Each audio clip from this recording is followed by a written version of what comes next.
Thank you very much for being here. This was a sort of an experiment of workshop with a very narrow theme, CTF competitions, but it's been successful in terms of registration. That maybe the strike has been interfering with the plans of many attendees, so there should be someone more, but maybe later the room will fill up. I won't waste any more of your time, and I will welcome the first speaker, Lorenzo De Meio from Team Italy, right now. And I will tell you something about the organization later when we have the first break after the first speech and the panel.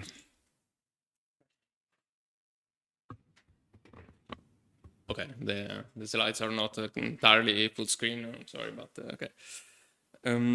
Okay, so this talk is called "It's Just a Game," because I want to discuss a little bit about how often we oversimplify the complexity of what a game can be, and how important is the complexity itself for the players.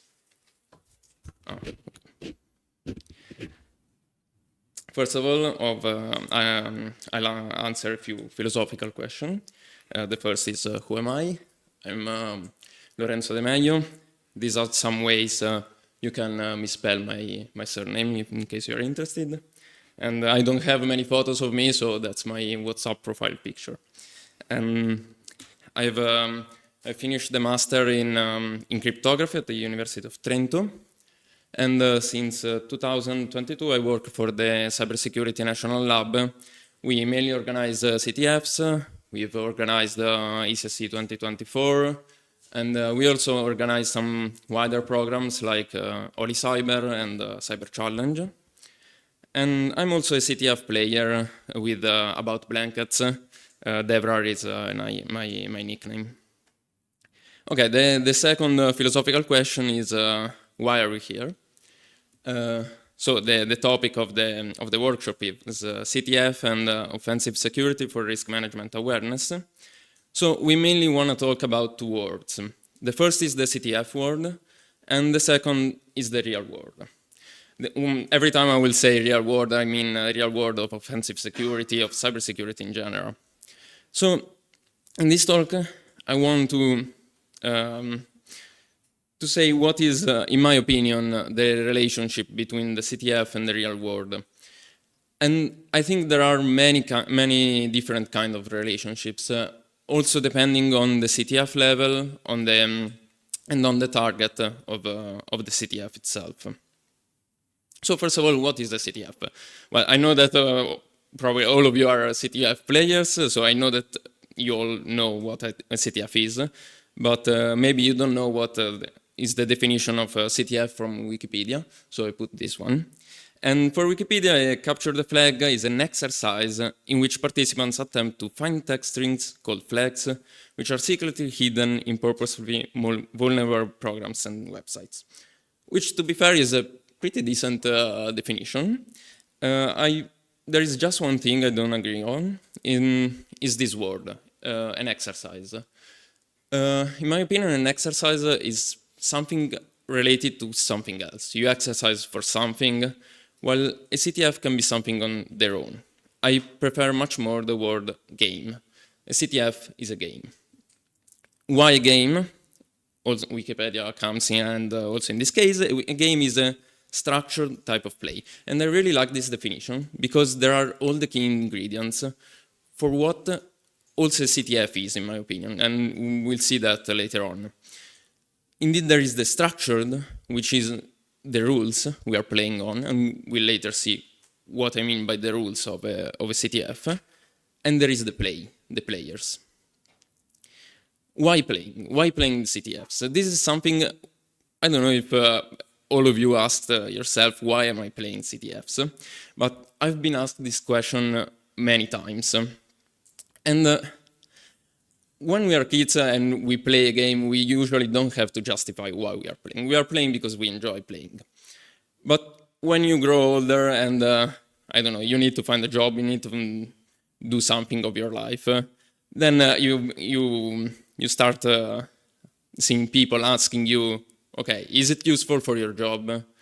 Is it useful for networking? Do you meet other people with CTFs? Do you make money with it? And when I started playing CTFs, I didn't care about these questions because I just enjoyed playing the challenges, understanding stuff, learning things. But people ask me this question, and so I try to come up with some answers. Is it useful for your job or for finding a job? I didn't have a job at the time. Yes, it can be. I'm learning a lot of stuff. I'm learning common vulnerabilities. I'm also learning theory and math behind all these ciphers and all cryptography. Is it useful for networking? Sometimes, let's say. Most of the CTFs are played online, but if you're lucky enough to get to the finals in presence or somewhere else, you get to meet a lot of people that are working in your field, maybe. So yeah, sometimes it's very useful. Do you make money with it? Absolutely not. No way. At least at the time. Then I actually found a job by organizing CTF, so the answer changed to that. But at the time, of course, it was just a loss of money. But all these questions brought me to trying to understand what was for me the relation between the real world and CTFs. And I came up with what was for me the first connection between these two worlds, at least at the time. So in my opinion, there was the real world with all the theory, all the known attacks, all the research, or all the stuff that I wanted to know. But approaching the real world, also as a cryptographer, there is a lot of stuff you have to study, a lot of math. It was not easy, and it was kind of boring. So to approach that world, you add a structure. Structure, I'm borrowing this word from the definition of game. And once you add a structure, you add rules, and you are a way to play the game, to play while learning.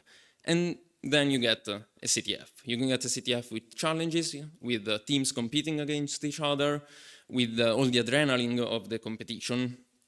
And that was, in my opinion, the relationship between the two worlds. Because I was playing CTFs and playing challenges, and through them, I was learning what I wanted to know. I was learning stuff about cryptography and everything else. What is the structure? What are the rules of the CTF?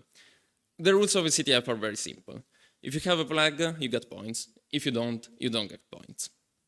So these rules are very simple, and this will be a key part of the next connection that we'll see later between the real world and CTF, the most important one, in my opinion. So this first connection brings us to a first answer on why playing CTFs. Because when you play CTF, to solve a challenge, you have to go through a certain process. You have to study the topic of the challenge, you have to understand it, and you have to apply what you've learned to solve the challenge. And for example, coming from cryptography, there is CryptoHack, a great resource for understanding, for learning basic elements of cryptography and vulnerabilities, and is all about this process, studying, understanding, and applying. And for me, it was very important that what I was doing at the time was learning something that it can be used in a real world, in a real job. I was learning theory, techniques, skills, and also the math behind all the stuff I was playing with. So this answer at the time was enough for me, and this, of course, is the exact application of the concept of gamification. The concept of the gamification, again from Wikipedia, this time I won't read it all, but is the process of integrating game design into something which is not a game. And why do that? increase the engagement and motivation, which is exactly what what I wanted to do at the time. I want to study something, but I didn't have enough motivation. So I started playing CTFs, and through them, I started learning what I wanted to learn. So we can get a new definition for capture the flag. A capture the flag then can be seen as the result of the gamification of real-world offensive security. And at this point, it seems we've reached what we wanted. We understood what is the connection between these two, and the CTF seems like a pure result of this gamification. But is that all? Are CTFs really connected only in this way to the real world? And I think that at some point CTFs developed in an independent way. And you can see that also if you play some older CTFs. So if you get CTFs from 2010, for example, you get very simple tasks. If you knew how to exploit a buffer overflow, you could solve basically almost all the pawn challenges. If you knew how to break weak RSA keys, you solve all the crypto challenges. It was almost at that level. Of course, now it's much different. During the years, the complexity of the tasks, the complexity of the challenges increased a lot. And that, I think, is a natural process of creating a game. Once you create a game, you're creating the possibility of complexity. The complexity is generated by the challenges and who creates the challenges. And the complexity, I think, is the key part of CTFs nowadays. And most of the times for games, the simpler are the rules, the higher is the complexity you can generate. And CTFs have very simple rules, as we've seen. So you have a lot of space to try to come up with the challenge as complex as you want and on the topic you want most of the times. And one important thing is that here I'm not using complexity as a synonym of difficult, because you can have difficult challenges which are not complex. For example, a very guessy challenge is a very difficult challenge because maybe it's hard to guess what you have to do, but it's not a complex challenge. You're not adding complexity to the challenge. And challenges of higher complexity often are not strictly related to the real world, are something which is just inside the CTF. And I want to bring to you an example from Imaginary CTF 2023. Again, I'm a crypto player, so it will be a challenge, a crypto challenge. And this is one of my favorite challenges. And the source code is very simple. It's just generating an RSA key with 2 primes, well, 3, but the third is not important. And the first prime is p, and the second is p squared plus p plus 1. And you have to break the key. This challenge was very simple, but behind it there was a deep complexity. And trying to solve it, you end up in a lot of you try to navigate a lot of streets which don't come to an end, and you have to really understand what is the mathematical structure you need. In the end, the solution of this challenge was as simple as that. This simple script could break that RSA key, and when I've seen it, it was just amazing. Such a simplicity of the code, but such a deep meaning behind it. And of course, this challenge has nothing to do with the real world. The only connection from this challenge to a real world scenario is that it's RSA, but you will never see someone generate a prime like that, of course. It's a pure exercise, pure form. So this comes to a question.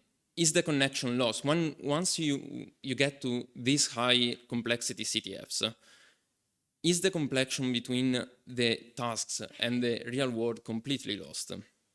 Because the challenges, as we've seen, don't have a connection to the real world anymore. They are just exercises that someone came up with and are complex. And the things you learn are hardly applicable to the real world. Why? Because you often get challenges so specific, and during a CTF you are in a time constraint, so you have to learn only the exact things you need to know to solve the challenge.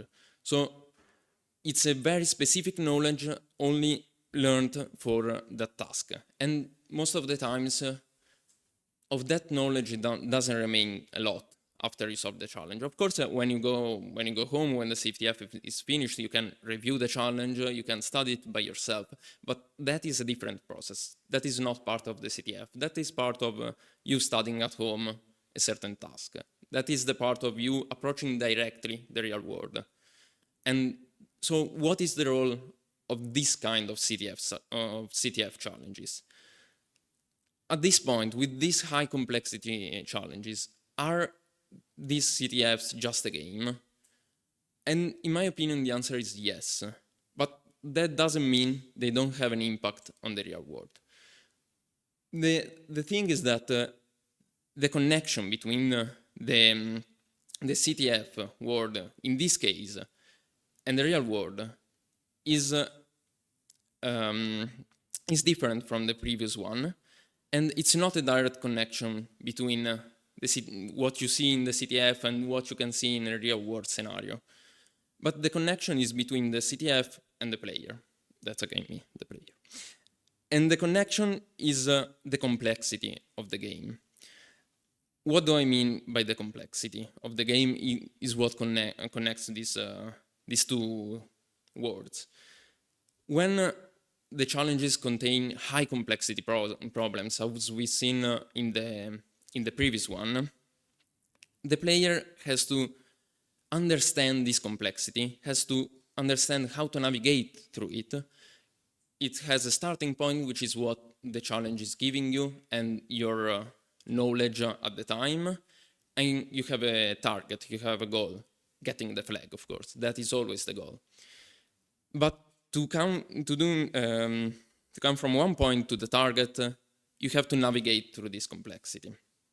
And what is important is that this complexity you see in this kind of challenges is still connecting to the real world, even though the topic of the challenge maybe is not. As we've seen in the previous challenge, the topic of the challenge was not from a real world scenario.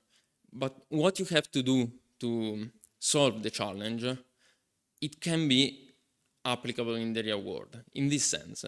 Because the complexity that is there in that example, and in many other examples of high complexity challenges in CTFs, for example, you have to understand the mathematical structure behind the problem. You have to understand where the information is leaked. And of course, this is a sentence that can be applied to any category, but in cryptography, I often talk about information as information in information theory. You have to understand where the information given to you is not trivial. And you also need to get a feeling where there is something unusual. All these type of skills are what I call navigating the complexity of these challenges. And this is what actually remains from these higher level CTFs.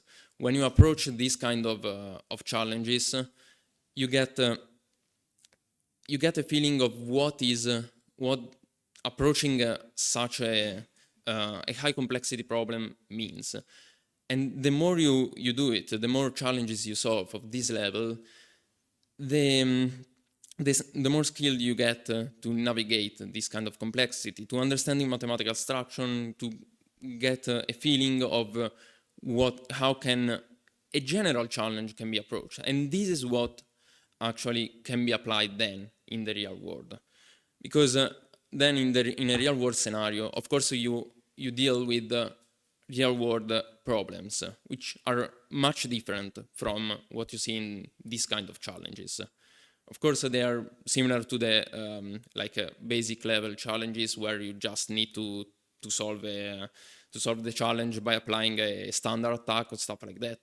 But when you get to higher challenges, what you see is much different from what you see in the real world scenario, but the way you can approach the problems, it's very similar.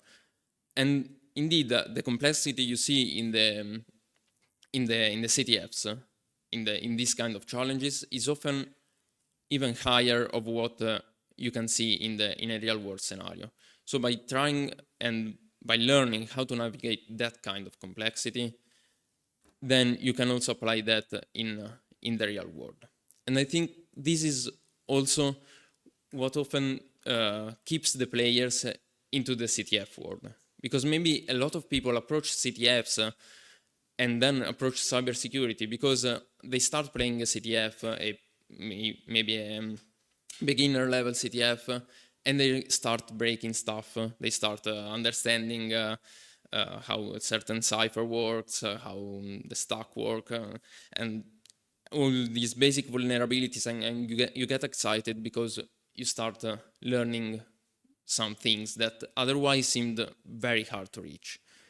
But this is at the beginning. What keeps people in the CTF world for years, for decades, is actually this kind of complexity, is approaching high complexity challenges and deal with this at every new CTF, because the complexity you see is every time a little bit different, and you learn something new into navigating this complexity. So I think this brings us to the final answer of why are we playing CTFs? And the answer is because we love this complexity. We deal with the complexity and learn how to navigate it, because we get a feeling that that is also giving something very important to us that then we can apply in the real world, but it's not also the final goal, applying this to the real world. The final goal is learning how to deal with high complexity. And of course, we play because we love the game just. So thank you for the time.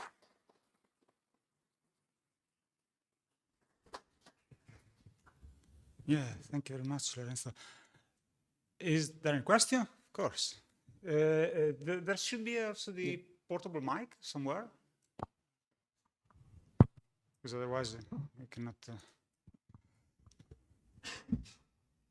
Thanks for the presentation. I like, in a sense, also the historical perspective, saying that from 2010 there were simple challenges and now the complexity has grown up. What do you think will happen in the next 10 years then? Oh, in the next 10 years, well, at this point, it's very hard not to talk about AI, I guess, because that will have a very high impact on how CTFs are approached, I think. Because also when we talk about complexity of a challenge, often complexity, I see it as something you can navigate.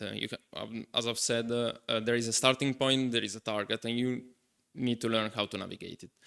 Often, when you use like powerful AI tools, this is like a teleport inside the complexity. You get straight either to the target or near there or in some random points inside of this mess. And if you already know how the complexity works, then maybe you can understand, if you're not at the target, you can understand where you are, and you can understand if you are getting closer or not. But if you don't know almost nothing, if you know almost nothing about the complexity, then either you are at the target or you're not. So in the next years, I think that challenges will address this kind of problem, will become even more complex, but I think the complexity itself will change somehow. The role of AI, I think, changes how the complexity needs to be inside of CTFs, because it really seems like then there are no more middle ground challenges. Like also organizing CTFs, we've come up with this problem. Like either you create a very high complex challenge, or you create a challenge that everyone solves because everyone has access to AI. So there is no more middle ground. At that point, to create a CTF which is which is a real competition, you need to transfer all challenges to the high complex ground. So I think the complexity will increase much more. Otherwise, like for example, there has been Lake CTF calls a few weeks ago, and all of the challenges were at minimum points because everyone solved it. They were too simple challenges. Also too simple by themselves, but also because AI solved almost all the challenges. And this is happening more and more during the CTFs.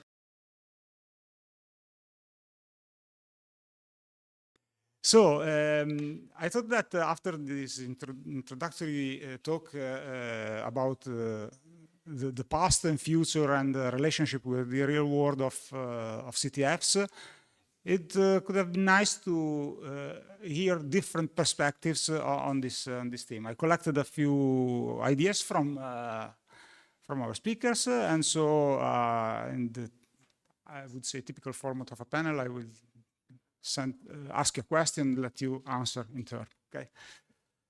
So CTFs are a catchy way to attract people to cybersecurity.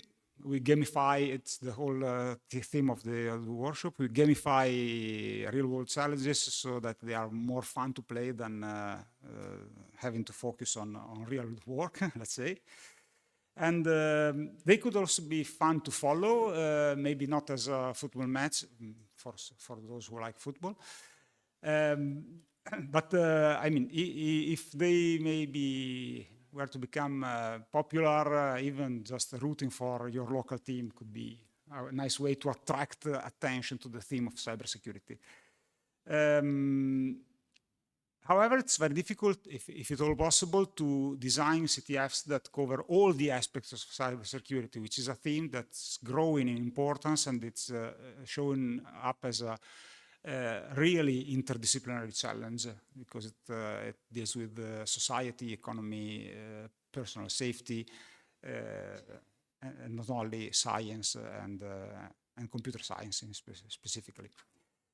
So how do you see the balance between the opportunity of attracting the attention of people to cybersecurity through gamification and the risks that maybe it gives only a limited view on what cybersecurity is? Okay. So please start from whoever you like. Test. Okay. Hi, everybody. So Marco, thank you for the question. It's actually a difficult question because obviously, as you know, CTF organizer and also having constructed a team, right? So I know what it means to go, for example, to schools and trying to attract people with cybersecurity, right? Showing the possibility of involving people with a game. I think personally that the approach that we should use is not just focusing on the cybersecurity topic per se, right? Because if we go to the students and say, okay, yeah, if you do this, you will learn more about cybersecurity, which is true, right? But I think that you were mentioning sports, right? And I think we should try to go a bit more towards this kind of concept, and especially cybersecurity as a way of uniting people and make people work and having fun together, which is something that is often underestimated in our field because there are many people that enjoy doing it. I do things by myself, right? And they tend to isolate, they tend to, right? Which is something we see all the time. And we are trying, for example, with our association, our team, we are trying, you will see also later in the talk, to give a structure that is a bit more sports oriented So I recently joined personally swimming. Okay, and I'm getting older, so I I need some. And for example, when you do swimming, you are divided into basically two kind of teams. The ones that push enjoying competition, and there is another part of the team that they like learning, they like being together, but they are not so focused on competition. And so we are trying somehow to reproduce something like that in our association. And this is I noticed something that made people happy, because not everybody is even super interested in the super nitpicks of cybersecurity, but they just want to do something nice and enjoyable together and to feel part of a community. And personally, I believe that this is a nice way to attract people, to make them part of something bigger, like of a project. And cybersecurity learning is, of course, one of the main pillars, right? Because you are coming here, you learn, you become better at what you are doing, right? Starting from us, like from the organizers, right? But if you also include this social part and this perspective of a group, I think that it may a bit smooth it may make a bit smoother this difference, right, between oh yeah, maybe we are not covering all aspects, and this is a bit my personal opinion. Thanks. And the fact that the next one in line is Luca fits very nicely with the fact that he suggested the idea of a hybrid approach to bridge the gap between reality and game, and that was also a thing that I connected to the fact that you highlighted that sometimes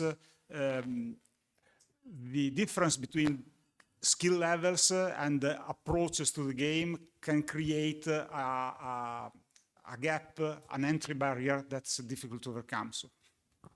Yeah, that's true. I mean, personally, connecting to what David has said, I'm a cryptography research, and I think the main reason why I'm doing that is that I played CTFs. So also connecting to what Lorenzo has said before. But Lorenzo has said also something important, that the main difference between real world and CTFs is the complexity of challenges. And we know that in real world, even a basic SQL injections like or 1 is equal to 1 is enough to exploit at least 30% of websites worldwide. So I mean, we can say that. And what is the main, how can we connect real world to CTFs? So except from the problem solving perspective, which CTFs are the main focus, and let's say that we can train ourselves to solve problems, to solve hard problems, and then we bring this logic, this logical reasoning to real world, to our work. So we can use what we learn, but the approach we learn, the fact that we collaborate with people, the fact that we learn how to solve a problem, we can apply it to the real world. That's true. But then the difference in complexity is extremely high. And we know that usually we play the Jeopardy-style CTFs, and Jeopardy-style CTFs are a set of challenges with different complexity. One way to connect real world to CTFs are the attack defense, which are trying to emulate the, let's say, red team and blue team stuff, where you need to defend yourself and also to attack the others. So the best way to learn something is also understanding what the attacker can do. The main problem is that if you want to defend something, you need to cover all the surface. If you want to attack, you need only one point, right? That's the main problem. And then what we applied in Snake CTF is that we tried to create an hybrid approach, so to create a real-world challenge, spread it around the city, in the sense that what we're lacking in CTFs, usually in Jeopardy-style CTFs, are networking challenges, hardware challenges. And what we do in real world usually is not a crypto challenge on its own, but it's a combination of challenges. Let's say web challenge together with crypto challenge, or radio frequency challenge, and then we need to solve something related to cryptography or to network communication. So this is important. And what we are trying to do is that we developed a set of challenges and we spread it around Lignano Sabbiadoro, which is the venue where we held Snake CTF. And the participants has to find them. So for example, vulnerable access points, and they have to break them, access vulnerable websites, and exploit them. So what we want to do is that now the team has to play together. And this is important also for the future of cybersecurity, also from a work point of view. And later, my colleagues will talk about that, about what we do in real-world CTFs, and they will talk more about that. But if you want to try to ask questions, feel free. I mean, I would be happy also to explain what we do and how the people enjoyed this format. Because they thought that, okay, now I need to apply something as an attacker. Think about an attacker. I'm passing through a house. I look that the access point is vulnerable. I break the access point. I enter the system. I found that there is a certain port which is open. I can enter that port. Then I can enter a certain web service. I enter that. Then I found different things encrypted. Then I can decrypt it because they're using MD5 as a hash function. Then they use, I don't know, RSA with 512 bits. But I don't know, this is often impossible, but this is just an example. And what we do is that we create these hybrid challenges to make them playing together and enjoy also the skills, which are not only technical skills, but also soft skills, which are essential in this job. Okay, I would like in a sense to answer these questions in two different directions. The first is basically one of the things is there is a lot of things out there that is not covered by the challenges, in a sense, the type of the challenges, and my talk later you'll see in a way goes into the direction. There are, as I'm an educator at a professor, so basically my role is educate and doing research. And if we tried also, like in Denmark, to bring some of the things that we teach to our students in a gamification form. And at least I will present, for instance, like DevOps, that for those of you that don't know, just wait a bit, and try to bring, in a sense, a lot of the things that has been developed in the last 10 years in a form of challenge. Then also my colleague Marco will talk about formal methods and basically how we are kind of taking subjects or things that are not in a way so much popular or not the classical type of CTFs into a CTF world. So there are, in a sense, and we can always try to take something that is out there that is not yet render as a CTF and then try to bring it and try to gamify this. So I think that there is also this attempt of trying to bring more variety of challenges. And to connect also to the previous discussions, I think also that in a sense the format of the challenges can, or the competition can change. Even the competition itself is a weird word because I know that for certain people, competition is the trigger point. So just to go to have a leadership board and then go to the top is like the one that gives motivation to compete. But not all the people are like that. And there are also like statistics. If you look around gender representation, we are highly unbalanced. Just to say, well, it's an euphemism. But for instance, there are also people that don't like the competition and they are scared about only the competition because they are just interested in the learning aspects. And if you're looking at the closed world of board games, there are board games where there is the competition, German style, classical board games, but there are also like collaborative games. Like classical example is Pandemic, if you have ever played this kind of games, where basically the goal is to win together. It's not to beat another one, it's to win together. And I do believe that probably in the future we should explore, and probably at least you were mentioning, more form of collaborative games, also to be a bit more inclusive, because then you'll have also clearly like the CTF and Jeopardy style and attack and defense challenges where in a way you have to beat the other team, but it could also be for learning outcome that it will be better to have like a collaborative way where someone set up a nice problem, probably at levels like you were discussing, and then you just interact and you learn all together and hopefully winning the game. So I think that there are a lot of things that can be explored also from the classical board games. And I do hope that, for instance, there are colleagues that advocate that this will probably help also the gender balance for this community, because, for instance, often, and it's not a generalization, but there are statistics, women like, in a sense, more these kind of games rather than competition. Yeah, this is generally true, in my opinion. Also, I think another aspect we should consider is approaching games not by winning them, by having this kind of dopamine in ourselves, but instead to maybe just playing for fun, like simulators. For example, simulators are a good approach to learn, actually, because you are not you are not stressed by your performance. You are like, okay, so I'm learning how to drive a car, for example, or to fly with the plane and stuff like that. Yes. So this is the problem. Typically, the problem is the gender inequality is just because we like to be on the top every time. We feel pressured also sometimes by our teammates, male teammates, yeah, because they want to win, and that's it. Like toxic games, but that's it, in my opinions. Thanks. Lorenzo, do you want to add something on this topic, and we can switch to the next one? I think this is a very important topic. There are a few things I want to address. Like, first of all, the approach of to bring new people to cybersecurity.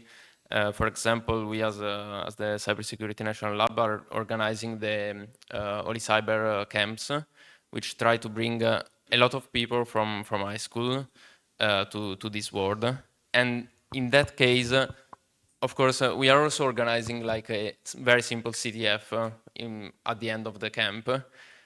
In that case, of course, you see that the level of the CTF must be very beginner level. So you need to have very basic challenges and on the basic topics.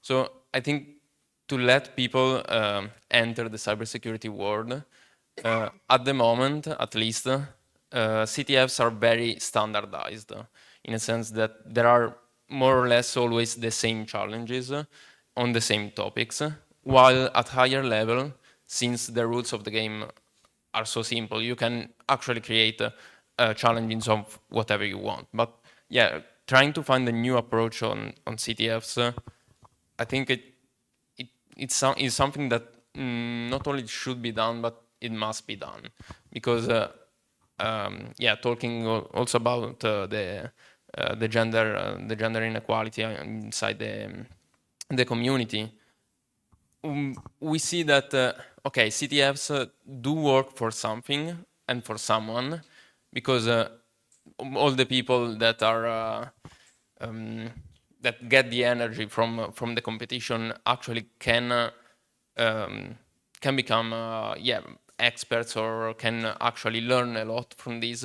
But we also see that it's not working in a lot of other cases. So we need to find a different way, a different game to let new people approach cybersecurity. Thank you.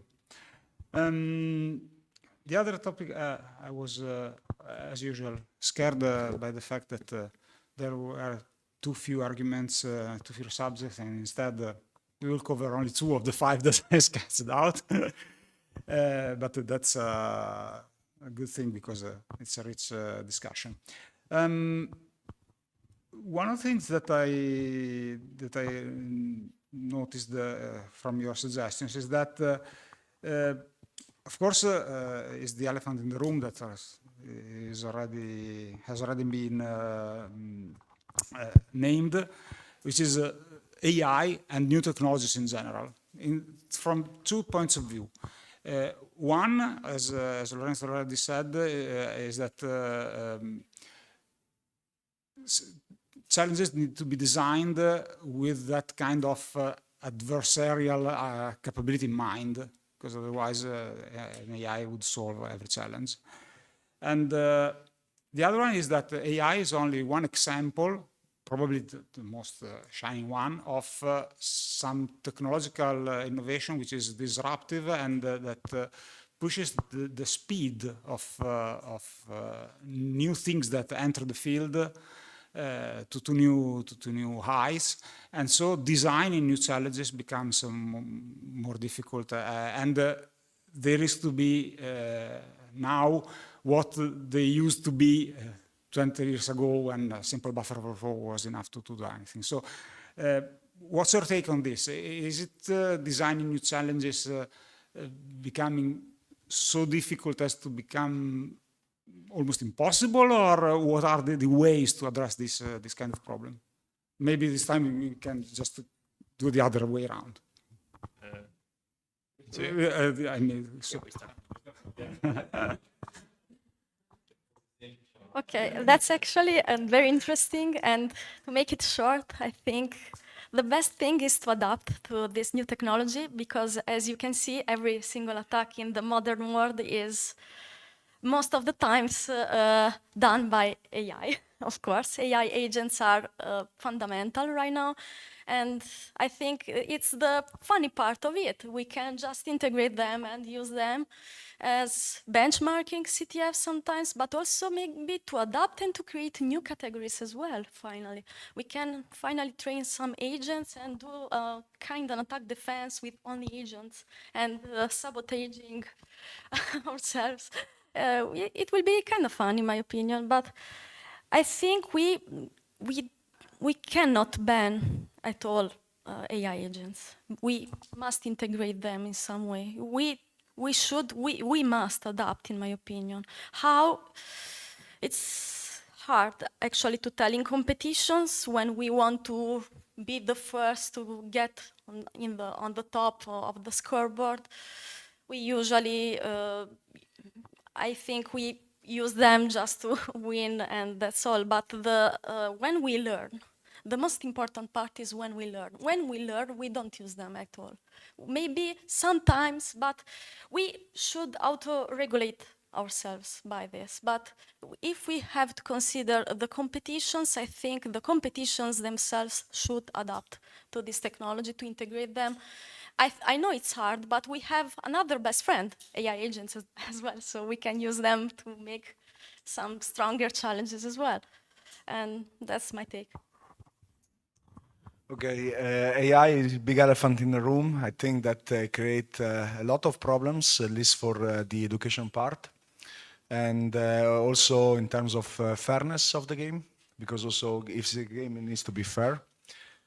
So I'm also in the steering in the steering committee of the European Cybersecurity Championship, where we discuss some of the things now the AI came, but for instance, just what is the problem also if you allow AI to core? That there are probably a lot of teams that have a lot of resources that can use a lot of computation time and other that don't. And therefore, this already poses like a problem of fairness. In terms of educations, if you are using AI, is equivalent of I'm a professor, so I need in a way to design my exams. And we have already, so if I gave like, I'm teaching, for instance, Intro to AI in the first year course, if I gave basically like the exam and allowed the students to use Intro to AI, they will solve all the problems, all the exercise without problems. And the same happen, especially at the beginner level for CTFs. So one of the things that probably I will see that will move in the future is that to have competitions when you are restricted users of AI.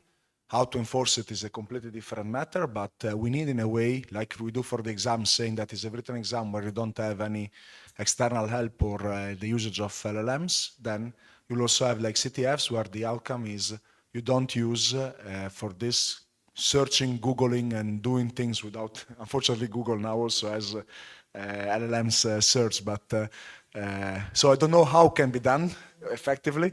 But we should, in a sense, avoid the usage of AI, and obviously for certain high stake competitions, DEFCON and other things where basically everything is allowed, they don't have any form of rules whatsoever, you can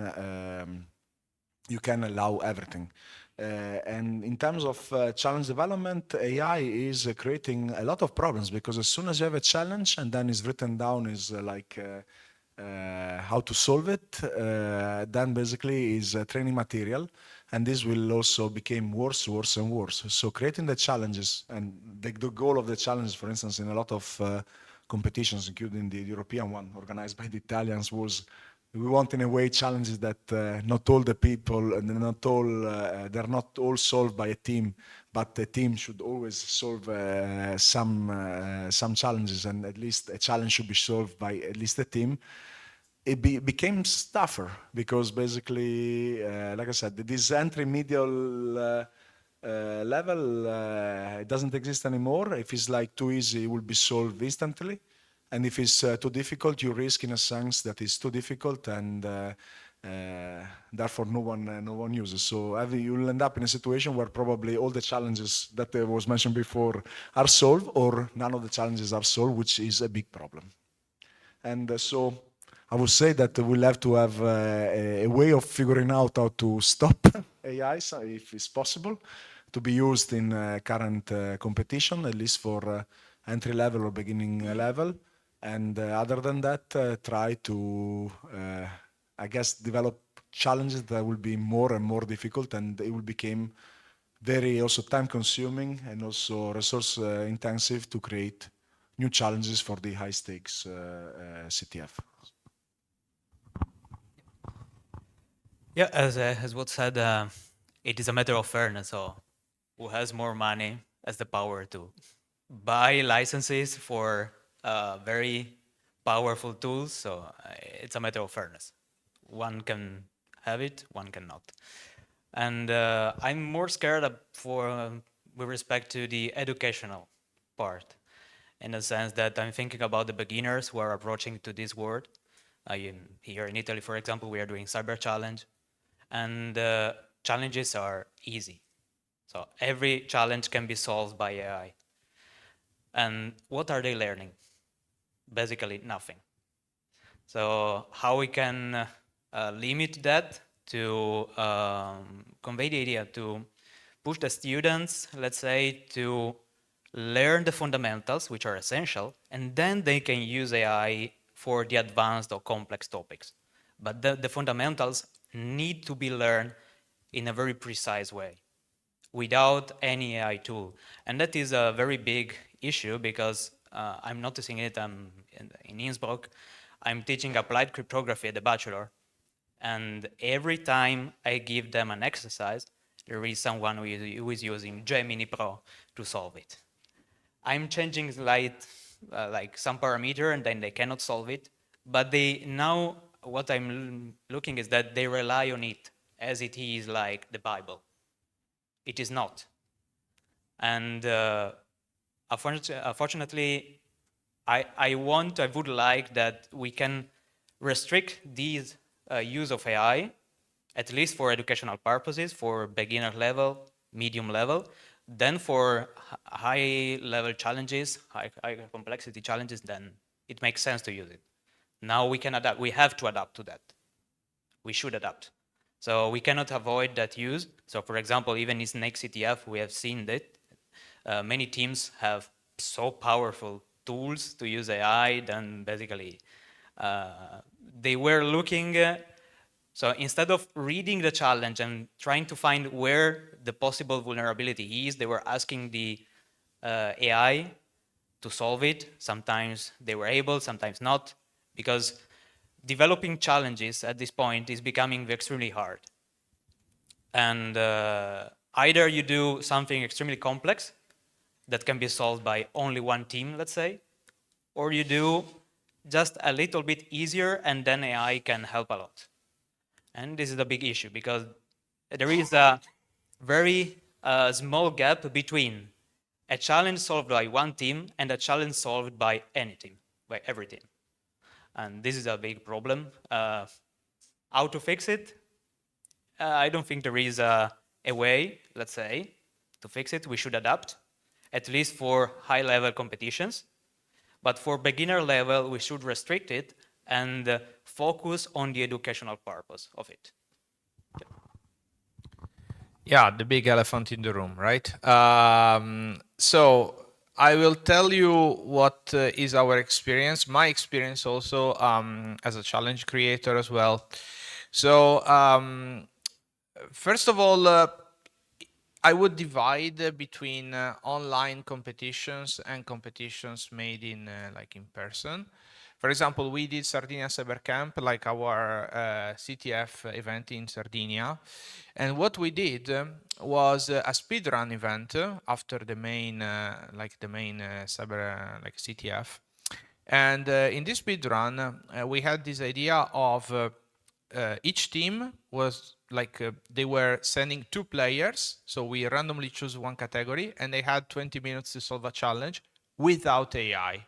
So without AI means that we put some referees. We had many people, so you can do it if you have many people that can supervise. So there was one referee per table, and they were checking continuously, like for 20 minutes, the screen, okay, to avoid that.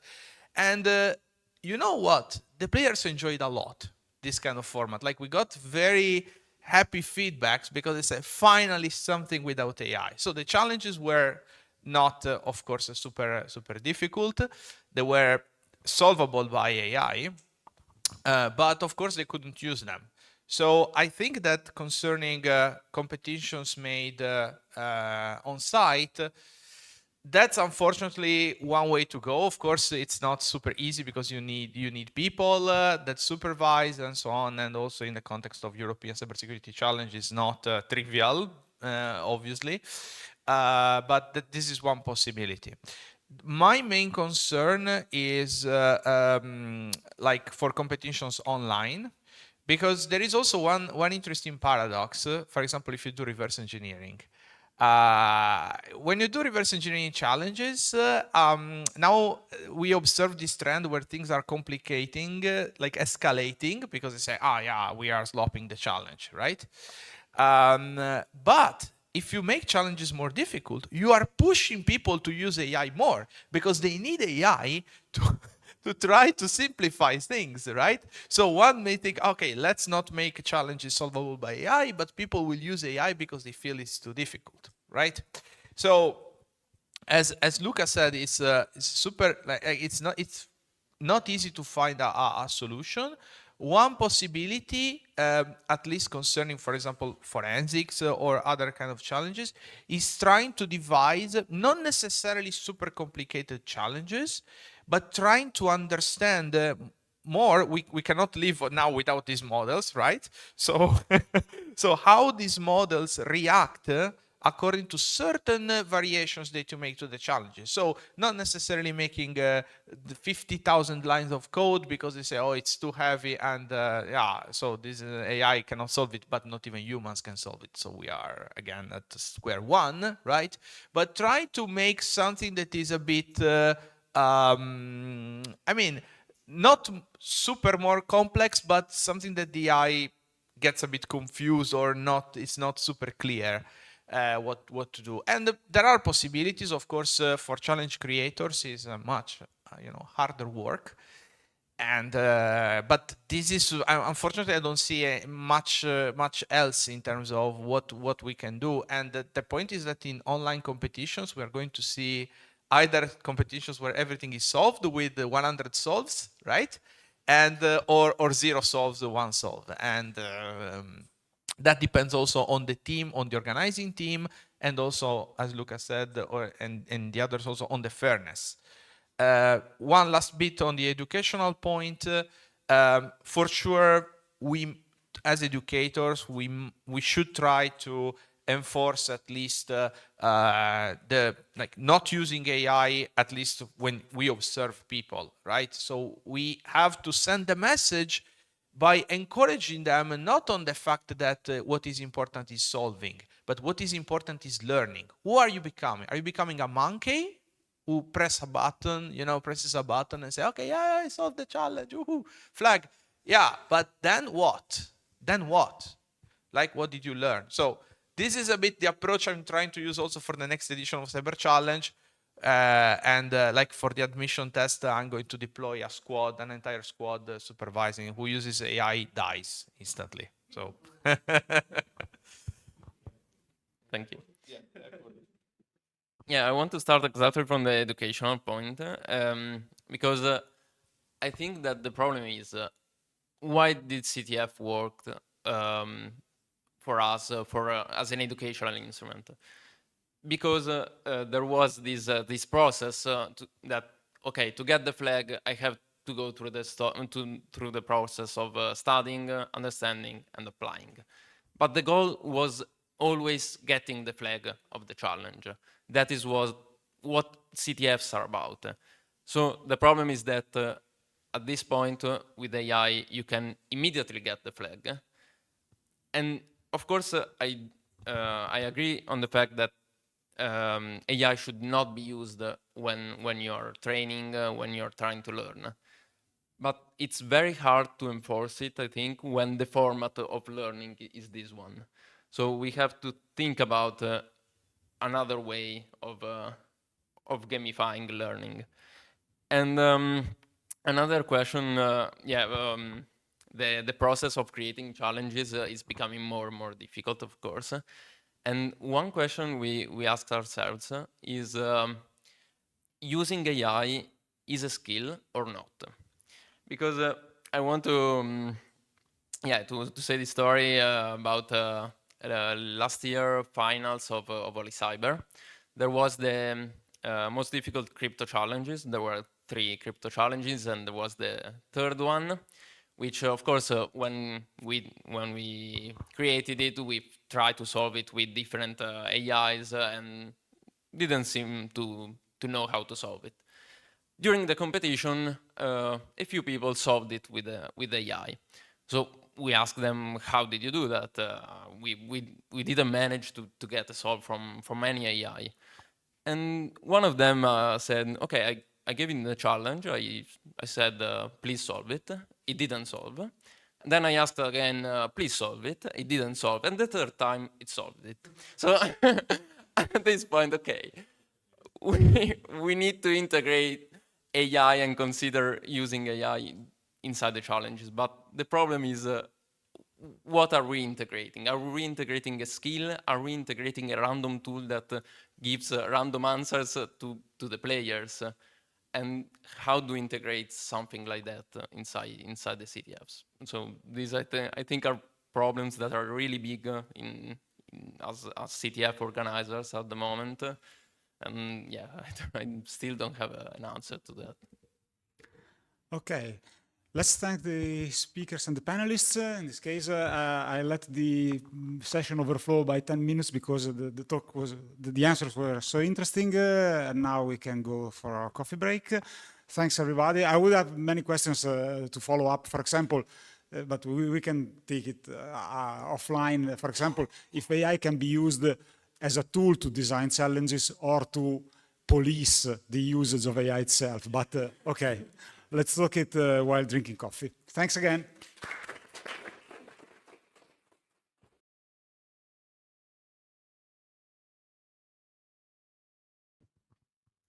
Okay, welcome back. So let's start now the first session of this workshop, which is about novel challenges.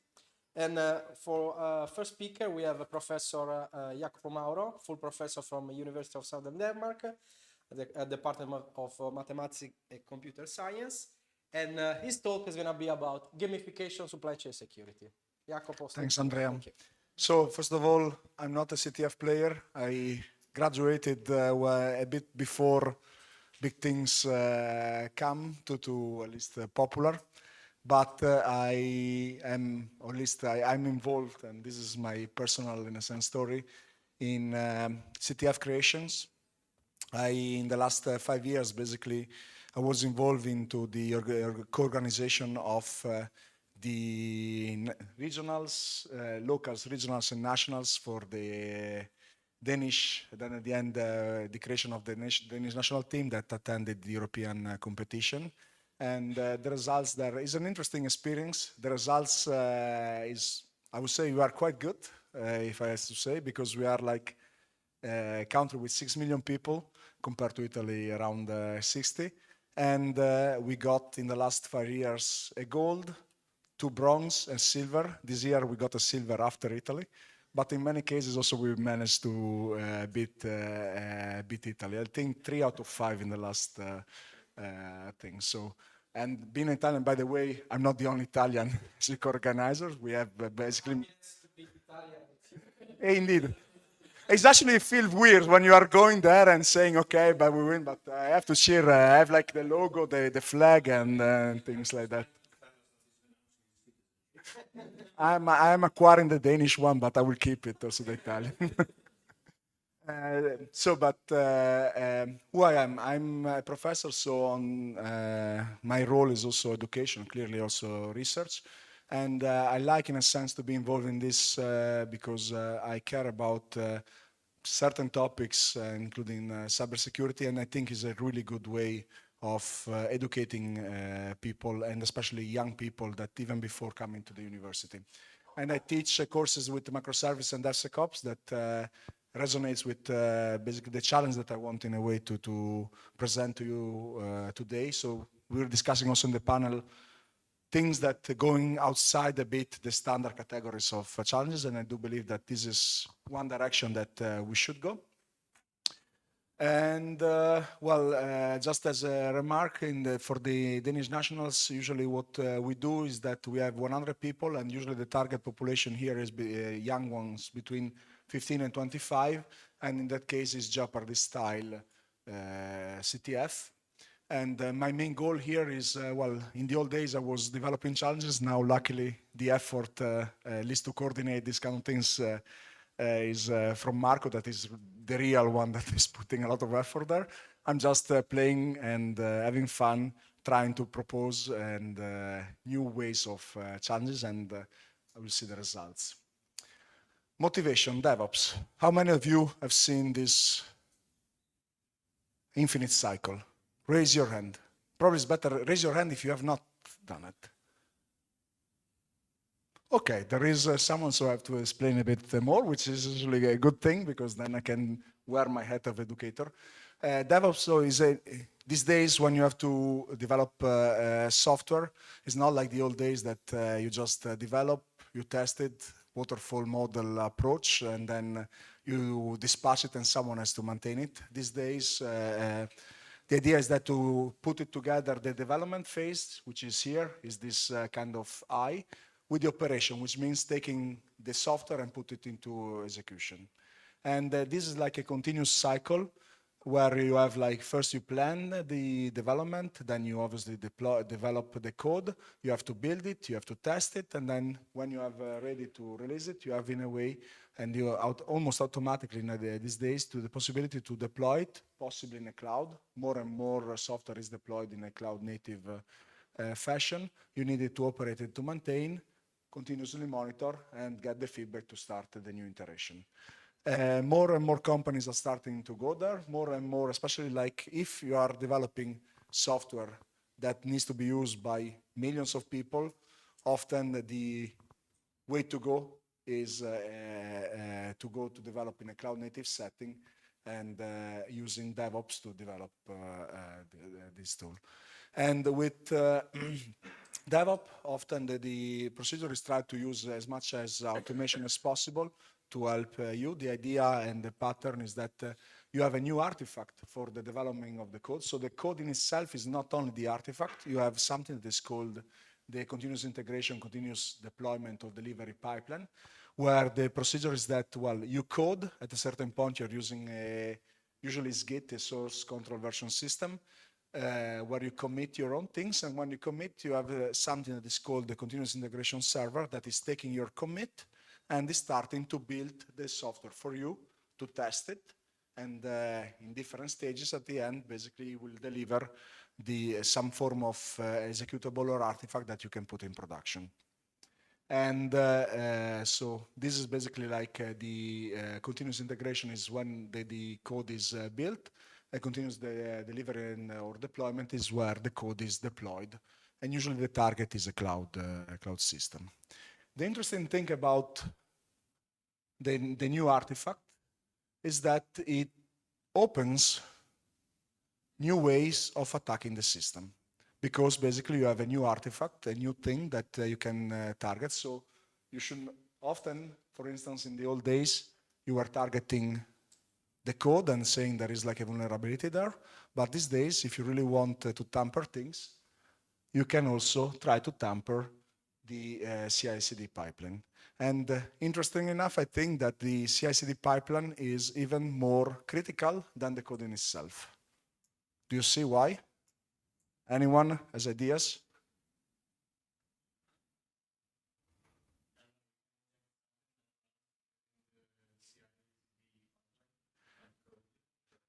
So yes, but the problem is that if someone tampers with your CI/CD pipeline, you'll not be able to deliver any code whatsoever in production.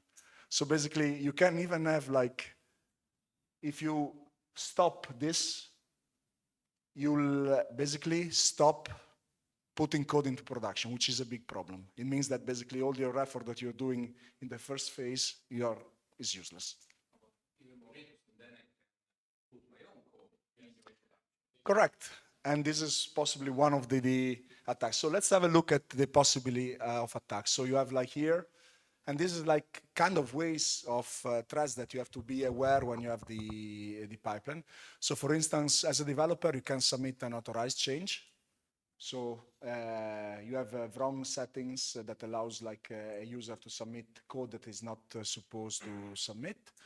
You can compromise the source repo. So if, for instance, the Git, often that is used, is a very important artifact that if you have and someone breaks into your Git repository, you cannot trust anything. You can, when in the building phase, so when you take the code and you're creating your executable, you can have like, instead of building from the right sources, you can build from whatever you like. You can kind of, if you have control of how the software is built, you can build whatever you like. You can also, and this is the talk that gave the title today, use compromised dependencies. So if you have like, and you'll see later what the extent of these days dependencies are have taken in the entire software development. So you can have like here inject a problematic or a vulnerable dependency, and then your final outcome will have problems. And then you can, at the end, when you have to deploy, often the artifacts are stored somewhere in an artifact manager. You can control the artifact manager, and therefore, even though you have done it beautifully before, you can just change the artifact there, also, and therefore compromise packages. So you see that there are a lot of attacking points that are even kind of before, they're not at the level of writing code, is after writing the code. And so this is another example, and the things that you should do in order, for instance, to protect the pipeline. You should prevent commit from malicious code.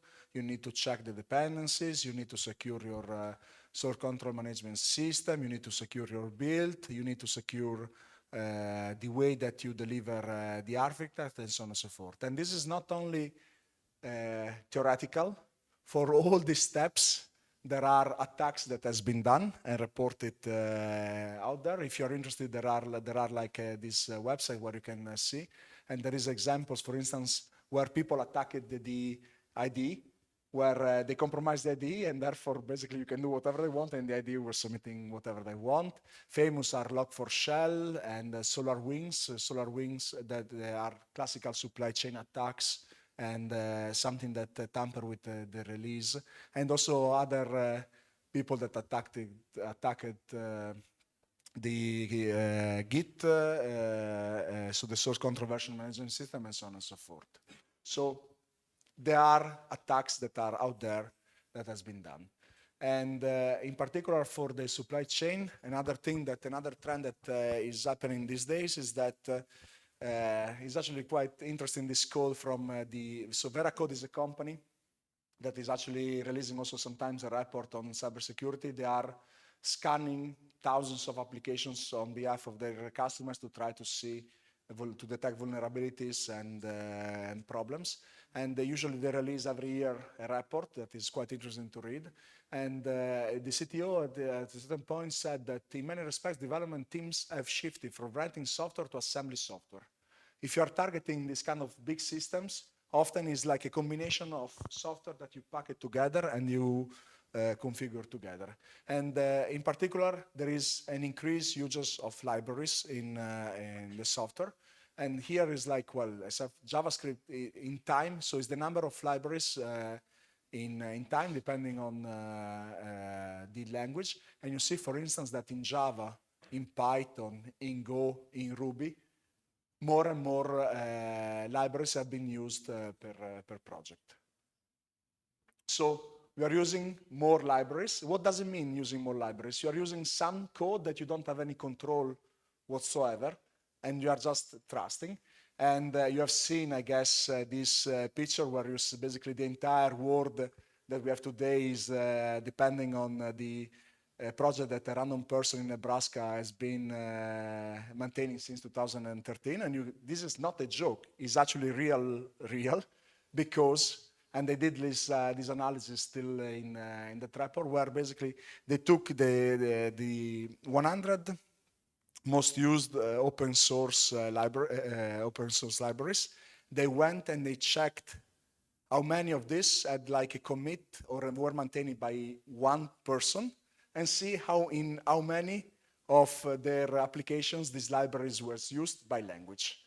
And the result is basically that more than 90% of their applications were using at least a library where basically there was one maintainer. And for those of you that know, there are like a classical example of an attack that has been done, or at least an attempt on attack that has been done on trying in a sense to modify the big dependency that is basically used by almost everyone, was on the XZ compressor for the Linux, where basically there was like one maintainer that has some health problems, and then some allegedly Chinese said to start to contribute and patch and to try to contribute the code. At a certain point, this contributor started to complain that maintainer is not fast, is not doing things, and then it just took over of the maintenance of this the library. And at a certain point, it injected a quite convoluted vulnerability there that allowed, in a sense, to if you were installing a library there, to get access, basically remote access to the system. And this is like a concrete case that happened, that it was stopped by chance, or almost by chance. And I wonder how many of these libraries could be out there and potentially vulnerable. So it's something that is real. The question is that, so now we go to the CTF world. How can, as an educator, try to expose students to this new complexity, new world?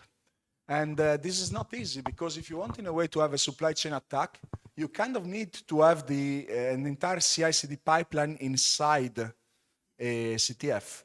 Which means that CI/CD pipeline is actually quite a complicated piece of machinery, because you have different tools and different things. So you have different many services. You need to have, often services are deployed on containers, so more container, and many moving parts, with also a lot of configuration there.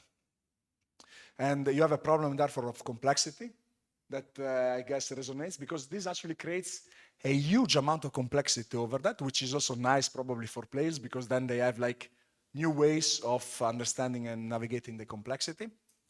On the other side, you need also a lot of resources, because from the organization point of view, also you have a limited amount of resources, even like the cost of running the infrastructure. And if you're having a challenge like this, is heavy, very heavy. And also in terms of security, how you can also make so that you deliver the challenges in a secure fashion.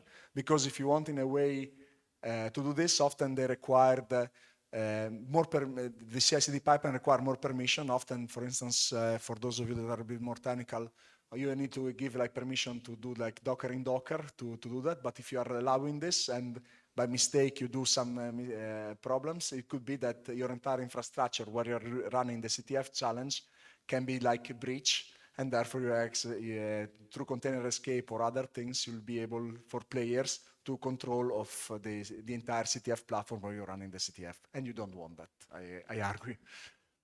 So I done kind of 2 experiments for doing that. The first one is on the creating, in a sense, the challenges. I had like a lot of students that were requiring to have a bachelor thesis, and I said, why not let them develop challenges? And so I wanted in a way to have the possibility to have the challenges that were secure and isolated. So instead of using what is usually done, containers, to have it, to try to see if I can do it with virtual machines. And also, and this is also, I guess, a problem that I don't know later if you can discuss it, the validation. So in terms of challenge development, often if you are like a huge team that develop the challenges, the problem of validating if the challenge is correct or not, it works or not, it requires a lot of effort and not a lot of time. So I want in a way to simplify this, because I was in that case the only one that has to verify all the challenges, and to try to see if you can automatize a bit, at least checking that you can get the flag. And that was like the goals of this. So in particular, I wanted, and for these kind of things, you need in a way to have a way of securing the entire system. So virtual machines are better than container because they offer a far better isolation. And then facilitate the deployment and the testing of the challenges. I had like 2 master students working on this project, and they deployed a very complex system using the backend was basically Kubernetes, using Kubevir that allows to use Kubernetes to deploy virtual machines, with Pulumi as a cloud orchestrator, at least allows in a sense to create the infrastructure. CTFD is the classical standard front end for the challenges, with obviously plugins, and then other systems that probably are not too much relevant today. For instance, Keycloak is for authentication. And interesting is a small step CA, because I wanted also a system that was like zero trust. So it means that we were using certificates for adding there, no passing passwords or other things.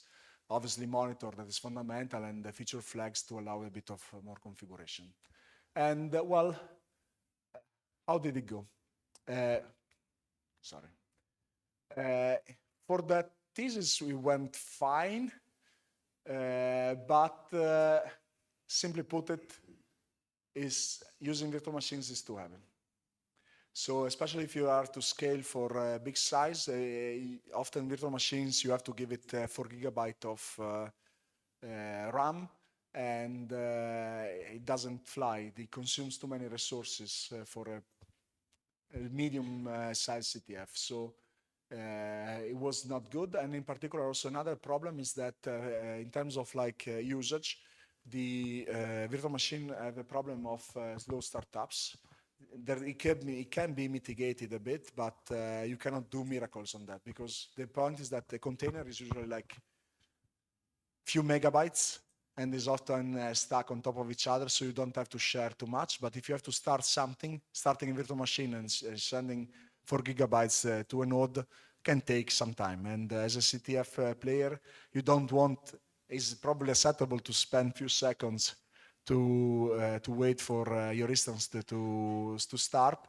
If you have to spend 3 or 4 minutes, it starts to in a way, reduce the interest and also tamper a bit the play. And also there are also other problems that are easy with containers, like for instance caching images, that became quite more tougher to do with virtual machines. So wonderful experiment.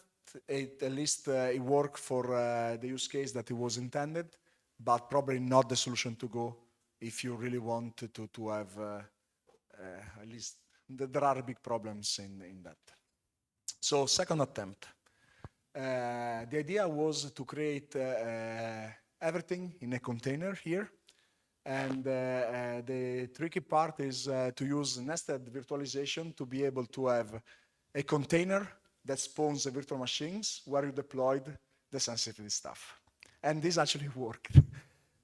So the idea is we have kind of a template for these kind of challenges where obviously you have to select a subset of things that can go to the pipeline. There are thousands of configurations that you can vary there. But we chose, for instance, GitOps, that is an equivalent of source control version system that it was open and is still open, but probably not maintained anymore. Drone CI is like a continuous integration server. Obviously, Nginx for a proxy. We also added a registry container for storing the artifacts. And basically, this is outside at a certain point. If you really want, because the pipeline has to build things, it needs to execute code. And potentially then the player can do whatever really they want there. And therefore, there needs to be extremely secure that it will not compromise your platform outside. Everything that is there is basically run on a virtualized virtual machine that spawns containers inside the virtual machines. Huge mess because in terms of performances, but at least it did work. And we wanted in a way to use this system for the Danish national team. And well, this is exactly, basically I tried to explain what we did. So the target was Hawkins. Hawkins is a platform that was developed and is used during the nationals with a lot of restrictions. So one of the restrictions is that, for instance, when you deploy the challenge, you don't have any form of connectivity there. So it needs in a way to be configured and ready to start from when you deployed. And that poses a lot of problems because, for instance, a lot of tools there. One, to give you like an example, one of the problems that we had to face is that the configuration of these kind of tools is kind of secure, or they are trying in a sense to make it as secure as possible. So whenever you have to connect, for instance, the Git source control management system with the continuous integration, often they're using OAuth for doing that. And bypassing OAuth is not a joke. So the big problem that we face, for instance, is that how can we actually configure everything that is good from the start? And you need really to go behind the scenes, and that the trick that did it was there is no API, for instance, for bypassing these kind of things clearly from the GitOps, for instance, that was the source control management system. You kind of need to hack and force the certificates by dumping down the database. So you need to figure it out, the structure of the database that is not described, written the code, and then dump it down. That was one of probably the biggest hassles that we have to use to make things click together. And so there is a lot of complexity in doing that, but we managed, and in 2 minutes, well, we created a challenge in 2024 for that. That was the first attempt by Oliver, that was actually the captain of the national team in 2022 when we won the gold, and the current one of the coaches of the national team.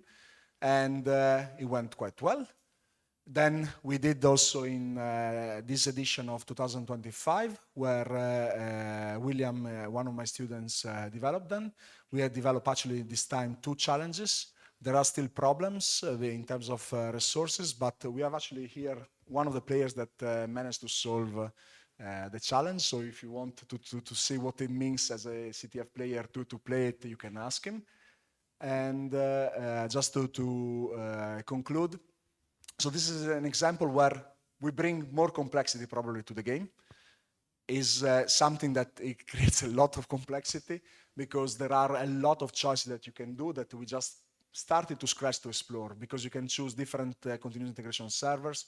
You can choose to deploy to have a various steps in the supply chain. You can also have a lot of artifacts. You can just allow expose logs, config leaks. Usually it's configuration that is misconfigured, and then you exploit it to do whatever you like to do. And as future work, in a sense, it will be interesting also to develop something that facilitates the creation of these challenges, because the complexity of doing that is quite a lot, and you can have a lot of challenges. And another thing that I want in a way to explore, but I have some ideas, because right now here we're using containers, but a lot of things also these days you deployed and you are targeting Kubernetes in itself. And you are starting to use GitOps, that is kind of storing a lot of things that on your Git, and then is automatically synchronized with Kubernetes. So it could be that just instead of targeting Docker, so virtual machines having Docker, you can also virtualize the Kubernetes, which increase the number of resources that you needed. And there are things that I think will be really interesting to explore, but I don't even have a slightest idea how to start it. Is basically the infrastructure as code. A lot of things these days you are using like Pulumi, Terraform, or other things to create and to reserve infrastructure from the cloud. And definitely you can attack them and you can cause a lot of problems if you are having a wrong infrastructure as code or attacking the infrastructure as code.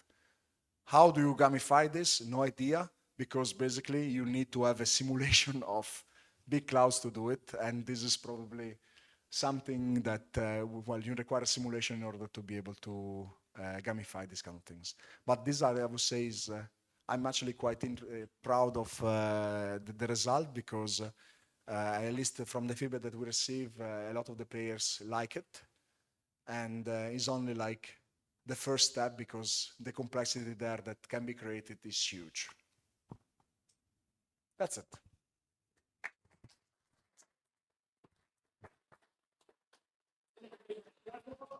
We have time for one quick question.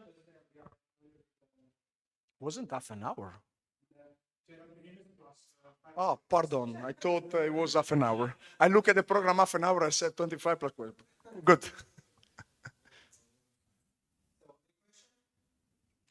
Actually, I have a small one.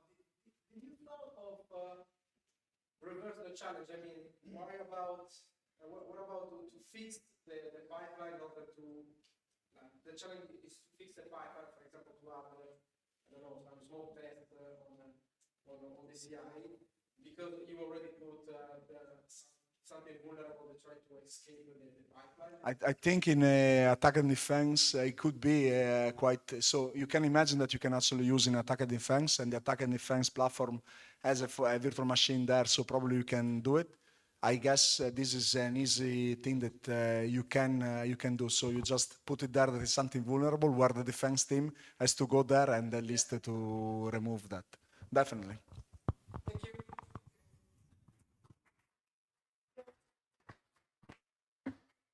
Next speaker is of interest in teaching and research. So without delaying things too much,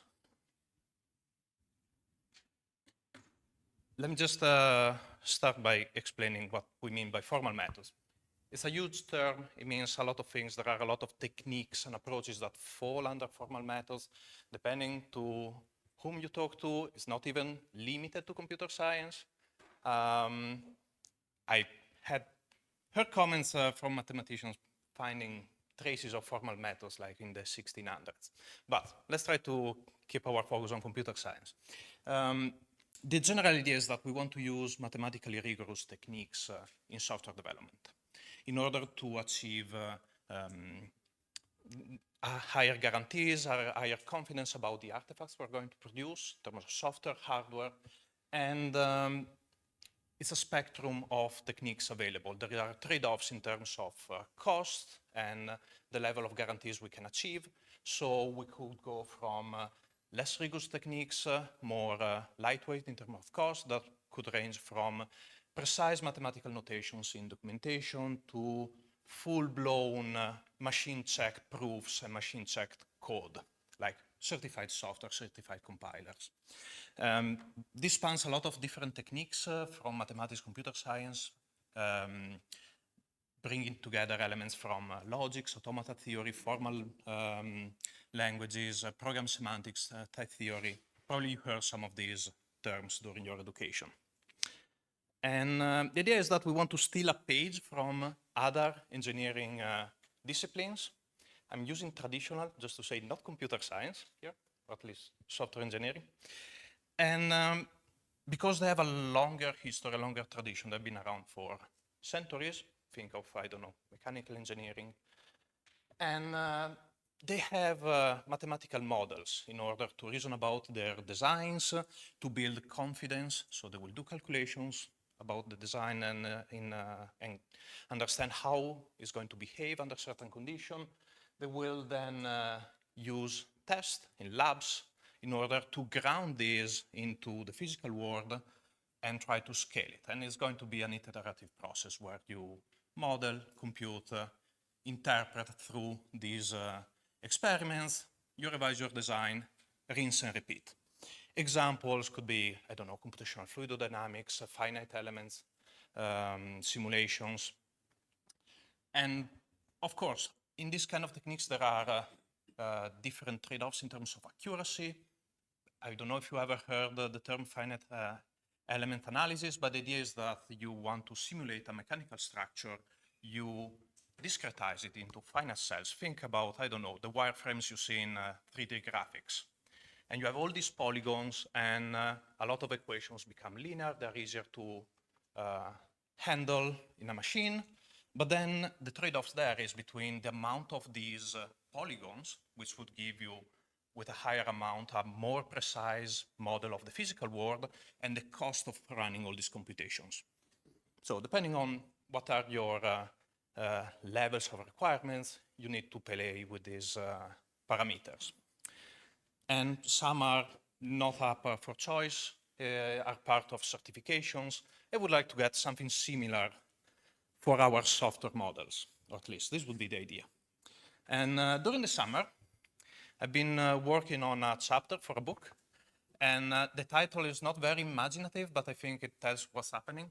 It's making the case that software is infrastructure, nowadays essentially intertwined in our everyday lives. And in that chapter, we go through failures, costs, some success cases about software in infrastructure to make a case for formal verification, for using these mathematical techniques in order to gain resilience. And there is a nice table in the chapter. By the way, if you want to have a look at the draft, I'm more than welcome. I would be very happy to get feedback. There is a QR code there. But there is a nice table where we go through some incidents with a root cause in software that happened in the last 20 odd years. And we had very simple criteria. First of all, it's not a comprehensive list, but we looked at incidents that made it to the news. So high stake, high visibility incidents. There was an inquiry, an analysis that essentially certified or gave a good estimate of the human cost. People lost lives and the economic cost. And already with this short list, you can say we quickly reached the billions. And even for seemingly innocuous pieces of software, there are very real consequences very quickly. Well, at the top, we start from examples from healthcare. So this sounds more like a traditional domain for formal methods where you have high risk, high integrity systems. For instance, the software, the first case was a software running the radiotherapy machine, the TERAC-25. There was a race condition, so a problem related to concurrency. It was a bug limited to a few lines of code, and 6 people died. And there are plenty of other cases, and as we move down the table, you will see we're leaving the realm of traditional application for high critical system, aerospace, defense, and we get to something like accounting. There is this case from, 2020, they're still running some inquiries. So essentially, there was a bug in a software used in the UK, developed by, I think, Fujitsu. Don't quote me on that. I need to check again the chapter. But it's an accounting software. Sounds quite innocuous, but there were errors in how certain calculations were done. And this resulted in more than 900 people essentially getting legal consequences. Some people faced fraud accusations, they went to jail, they left their job, and so on and so forth. There were 13 suicides that had been formally linked to this case. So again, just doing some currency conversions in a software might lead to very serious consequences. And then the last are more recent cases related to IT operations. And that was quite interesting because as we were writing, there were one after the other. There was Cloudflare, there was, I don't remember the other one, but there were quite a few. And when you start digging, it's quite interesting because often the bugs are a few lines of code. And for instance, the Nike Capital case, it was a character. They wrote less when they were expected less than equal in a smart contract, and that locked away 460 million of USD dollars. So I hope I convinced you that even seemingly innocuous software nowadays is critical for us. So this was the question, should I use formal methods? The traditional answer would have been, if you're working in a high integrity, high stake system, aerospace, defense, this kind of situations, and there are certifications that would even require that you go through certain steps. But nowadays, as the infrastructure is more pervasive and reliant on software, this answer is spreading. And on the other hand, the cost, which is usually the main critique about adopting formal methods, is going down. There are quite effective, lightweight formal methods, like formal specifications, and techniques that allow you to compartmentalize the parts that you want to verify. To give an example outside the usual cases, well, now this article is from 2015, so 10 years old, but they kept going after this initial experiment. Essentially, Amazon started using one of these tools, one of these lightweight formal methods or formal specification tools in their cloud with the teams that were developing and maintaining the cloud infrastructure. So they had 14 large complex system, some teams working there. They started using this tool called TLA for specifying how the system was supposed to behave. So they were even working at a level above code. And they found that people with different levels of education would be able to get up to speed in a matter of weeks. But the most interesting thing for me is the size of the artifacts they had to write and what was the effect. And there is this table in the article, and we're talking about hundreds of lines. And the biggest one is like close to 1,000.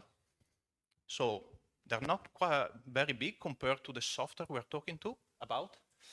And they managed to find some very critical bugs. For instance, there was this case for DynamoDB, where replicating the bug would have required 35 steps. Nobody in quality assurance would have been able to find that bug.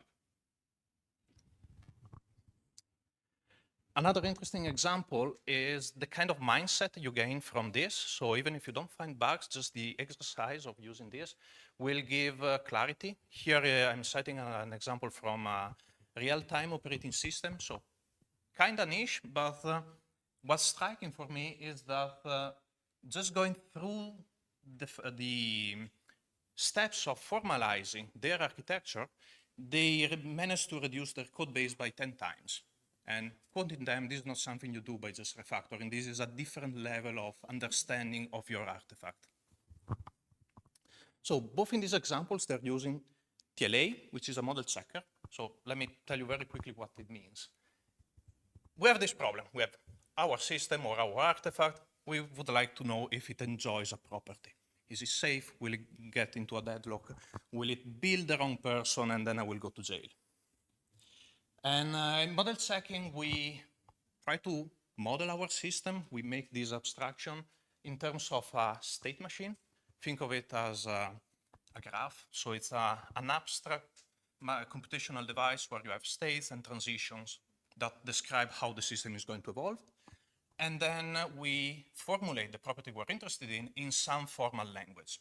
Technically, a temporal logic, but intuitively is some mathematical notation with a rigorous and agreed upon meaning that allows us to talk about the execution of the system. Here is a tiny example that is saying that, in this case, I'm talking about a traffic light. Whenever there is the green light, then I will eventually reach the red light after the yellow one. So green, yellow, and red.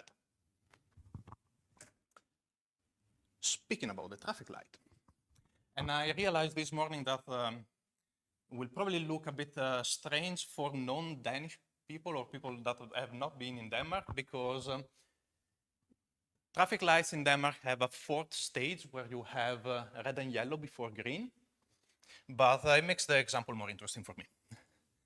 And it's a chance to learn something about Denmark. So, traffic light, we have these four states. We have this desired behavior in our system. We cycle through these four states. And here is a toy implementation where I say, I have some variables that are representing the state of my lights, 3 colors on and off. I have a timer for timing the transitions in the system between these 4 states. And then here I'm describing the dynamics, so how it's going to evolve over time with some simple rules. Think of, I don't know, an interrupt in my CPU going on and say, run these rules. I check, is the red light on? Then I wait a tiny bit for the red light, and then I turn on to yellow, and so on and so forth. Now, we want to check if my implementation is actually following the specification I gave above. So we make a model. We decide that, well, for this analysis, we care about the sequence of transitions. Let's ignore time for a moment. This is going to be my abstraction step. So I forget about the timer. I decide these are my 3 variables, my lights. They're on and off. And this essentially defines a state space, a collection of possible configurations of my system. There can be 8, depending on whether the lights are on and off. And the next step is, well, we see that there are some that are legal, they're safe, they're good. This is where the system is meant to be. And there are some that are bad. You don't want to see a traffic light in any of these configurations, regardless whether you are in Denmark or not. Okay. The next part is we model the dynamics. We start from our source code on the left, and we abstract away the information about timing, about the timers, the transitions, and so on and so forth.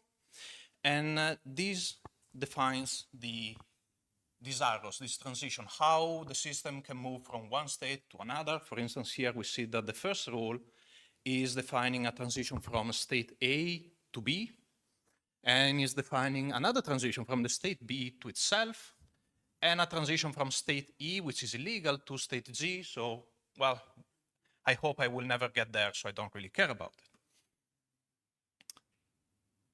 And with all the other rules, you get a tiny bit of transitions. Now, the diagram is starting to get quite crowded, and it's a toy example, really a toy example. So the question is now, is this correct compared to my expected behavior? So we will start writing down some properties like it never stops. I would like to not be stuck at the traffic light because of the system being stuck. Cannot reach an illegal state. I will always see, I don't know, red and yellow after the green, and so on and so forth. And well, here I'm using natural language, but we encode them in one of these tools. And we can already see that this will highlight some violations. For instance, it never stops. Well, there is this transition I highlighted earlier from state B to state B. So it's looping on itself through rule 1. So I probably forgot something, and now that rule is making my system apparently stuck from the outside. It's just refreshing the same lights. Likewise for rule 4, and so on and so forth. So this is more or less what model checking is doing, is creating an abstraction, a state machine for our system, and checking whether that satisfies some of these properties. TLA, I will not go through the syntax of TLA, there will be no time, but just to give you a quick overview. When you run TLA, it will give you a report showing how many states there are, how many states needed to visit, and so on and so forth. But if there is a violation, and this is the interesting bit for us, which is the panel number 5 and 6, it will give you a trace. It will tell you how did we get to this unsafe state. And this will point us to the situation where we essentially apply the rule 4 after rule 1 when we were not meant to do that. So it's pointing to, where is my cursor? This one here, from B, we're going back to A, which is not good. We'll also point to the fix. These are the rules that are firing under runtime because I forgot some conditions. So in a nutshell, this is what you get from formal methods, super simplified, but this would be the idea. So there are, of course, courses, educations, but there is a bit of a learning curve. Sometimes, unless somebody is really driven, students are scared from the mathematics. So in the project with Jacopo and with some of the CTFs, we started wondering, could we gamify this experience? Can we try to learn something from CTFs? And in a way, the tools from formal methods lend themselves because they're not just binary checks. They will produce a witness. They will give you the trace that shows the bug. So they can be mapped to scoring. You find the trace, you get the flag, you find the witness, you find the invariant, you get the flag, and so on and so forth. And they can be adapted to both offensive and defensive scenario because it might be offensive, you need to break a property, essentially find the bug that you will exploit or violate an invariant, or defensively, you want to demonstrate that something is actually safe. Or for instance, get help in writing a patch. If you want to learn more, we have this website with some material that help in approaching this, but okay. To give you another quick example. Well, it's not so quick, but I will try. This is a short program. It's a program for coordinating two processes. It's executed by both these two processes, 1 and 2. They share 3 variables, B1, B2, and K, so essentially 2 flags for signaling to the other process that they want to enter a critical section, so a piece of code where we want that only one process at a time is there for safety or whatever, integrity. And K is a counter for keeping track of whose turn for entering the section, the critical section. Now, the question would be, is this safe? Can you find, can you violate the property of the critical section? Can 2 processes running this code ever find themselves in the critical section? It's rather short, it's less than 10 lines, and if you do some checks, you can actually boil it down to 5, the one that I highlighted. But already, because of the combination, we'll give you a couple of 100 states you would need to check if you want to do manually. And there is actually indeed a bug. We don't have time to look at the details, but what's happening is that there is the invariant here is that in order to enter the critical section, I need to flag that I want to enter, and I need K to tell me that it's indeed my turn, so the other process release this. But this check is happening in 2 different while loops, and the setting is later. This allows the scheduler to inject the other process, and this is what's shown in this trace, because you see L1, the first process, is going to stay there, waiting, and in between the other process will sneak in and execute. Now, with a tool like TLA, checking this is essentially translating the pseudocode in ASCII and translating the property, no 2 processes are in the critical section, into a logical form. So we're essentially saying there is this special variable PC, the program counter, and we say the program counter of the first process and the program counter of the second process are never both critical section. And if you ask TLA, we'll give you exactly this trace. So I will skip this. This is another example of a fix to this program. And in this case, the question would be, can you prove that there is no bug in it? And with this kind of tools, we can actually get a certificate saying, yes, we checked, there is no bug. By the way, these were actual algorithms from the literature dating back the 70s and 80s. So if we use this in order to make CTFs, where essentially the challenge was try to get the bug out of it. I will cut it. So let me just give you what are the takeaway messages that we got from this. In order to design a CTFs around these kind of tools, we've seen that students and participants reacted better when there was a clear connection between getting the witness and the flag, or it was a step in this process. This check needs to be automated. There are a lot of options for, or at least there are examples around that involve some kind of human intervention, but that removes the immediate feedback that you get in CTFs. Participants will have access to a laptop at most, so you don't need to go overboard, which is quite easy with these kind of tools. And finally, especially if you're in a competition, you need to consider that there is a return investment in learning this tool. Maybe not everybody knows these techniques. So the kind of CTFs you design needs to be approachable without having this knowledge. It could be a plus. If you're in the education setting, then you can forgo this part. But brute force custom scripts should still allow you to find a CTF. And I will conclude with some interesting sources. There are a lot of competitions around formal methods that are not built as CTFs, but have all the marking of a CTF. If you ignore interesting cases in terms of topics, but that require human intervention, the rest are a good source for CTFs. They just need to be packaged. And I will stop here because I'm way over time, sorry.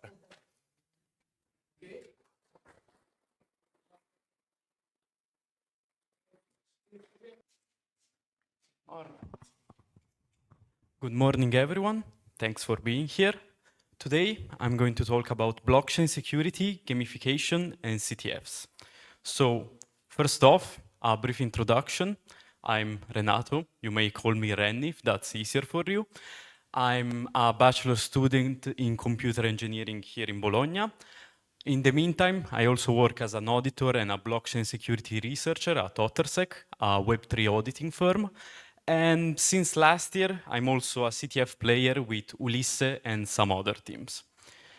Now, as you might have seen from the title of this presentation and from my line of work, we're gonna talk about blockchains today. Now, unfortunately, lately, blockchain has kind of become a buzzword that you can throw around in your presentation to get more engagement. Today, I wanna mix up a technical talk, which some of you might already have seen, because my talk is derived from that, with a more friendly, high-level overview of blockchains and the incentives that drive black hat hackers and white hat hackers within these kinds of systems. Now, for what we're concerned today, blockchain is simply shared computer running financial transactions. That's all we care about today. So blockchain is a bunch of nodes that need to deal with money. And the programs that deal with money in this case are called smart contracts. These kind of smart contracts have a state of their own. They also have some kind of code, and they're able to transfer tokens around the system. Now, within this system, we need some kind of actors that actually trigger transactions and move money around. Actors are just regular users. How do we identify users? We identify with them with a private and a public key. So that's the scary crypto part of cryptocurrencies. But we don't really care about that today. I'm sorry for all of the crypto people here. Now, recap, there are accounts, externally owned accounts, which are just users, and there are smart contracts. So accounts are stateless, and in order to compute something, since computation is not free in this universe, they pay some fees, so some kind of gas fees. And on the other hand, contracts is where things get more interesting, because personally, I like to play pawn and reverse engineering in CTFs. So a question that comes to my mind naturally is, what kind of code do they run? Like at the machine level, what kind of bytecode do they hold? Well, the answer in most cases is some kind of custom VM bytecode. The custom VM bytecode, for example, for Ethereum is some simple stack machine bytecode. In some other cases, for example, in Solana, which is another very popular blockchain, we actually reuse some of the existing infrastructure from classical applications. In this case, the eBPF virtual machine from the Linux kernel, which in the Linux kernel is used to handle network packets. In Solana, it's used to handle transactions.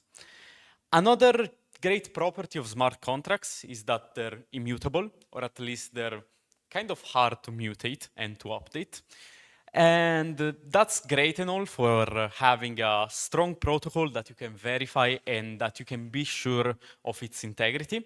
Another great property is that execution is deterministic. It must be, because otherwise nodes in the system might disagree between each other.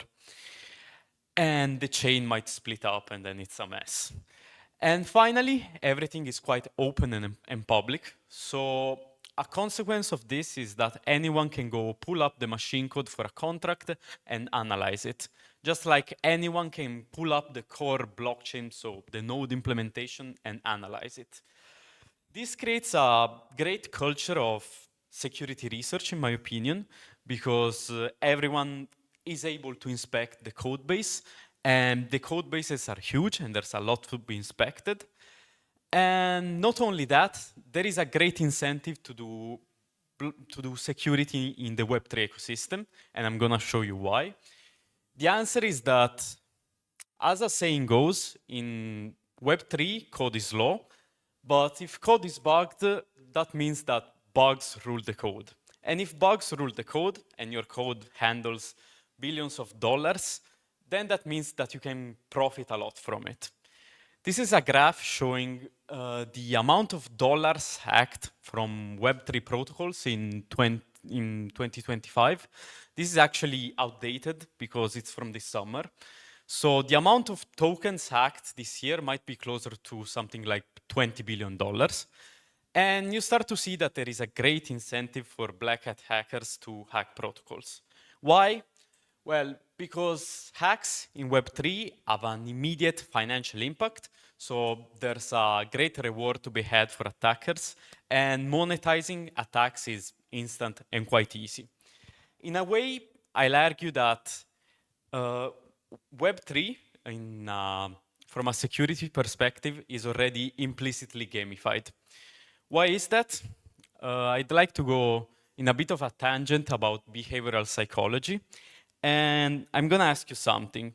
How many people in the room have ever heard of the field of behavioral psychology? Okay, great, we've got some hands up. So you might also know some studies from the 60s, in particular a researcher and professor, or rather doctor, called B.F. Skinner, an American psychologist, created the concept of a token economy.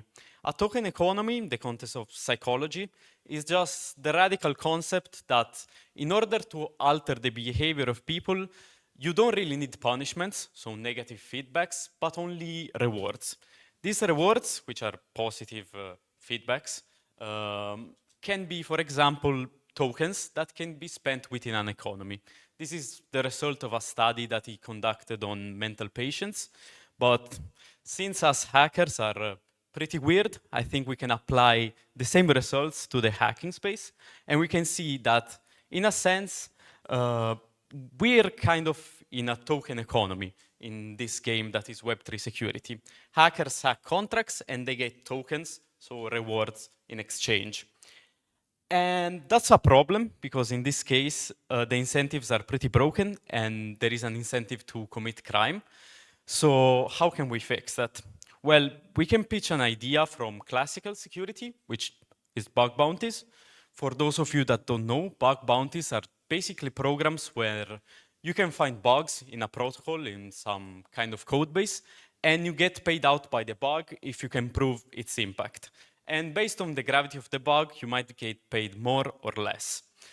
Now, there are a lot of Web3 bug bounty platforms. For example, ImmuneFi and Hack'n'Proof are some of the newer ones. And bug bounties are pretty important in the security space because they provide a positive incentives to white hat hackers. And essentially, this is to counterbalance the gamified incentives of black hat hackers. Recently, there's also a new incentive model, which are audit competitions, which essentially gamify audits, so code reviews. And some new platforms have begun to sprung up in the last few years. And the difference here is that the competition is time-boxed and you get paid out in bulk. Now, you might wonder, having seen the previous figures of billions and billions getting hacked in Web3, if the incentive for white hat hackers is enough. I'll just let the numbers do the talking because I don't want to read out numbers. But in my opinion, there is a great incentive to work in Web3 security and Web3 research. Now, enough talking about numbers. Let's talk about a bit about bugs and bugs in Web3. As someone who works quite intimately with a lot of Web3 code bases, I'll tell you that most bugs are pretty dumb and they are logical bugs. As in, the author wrote a protocol where it is possible to profit in some way while playing within the rules of the protocol, and just it's possible to make money out of thin air.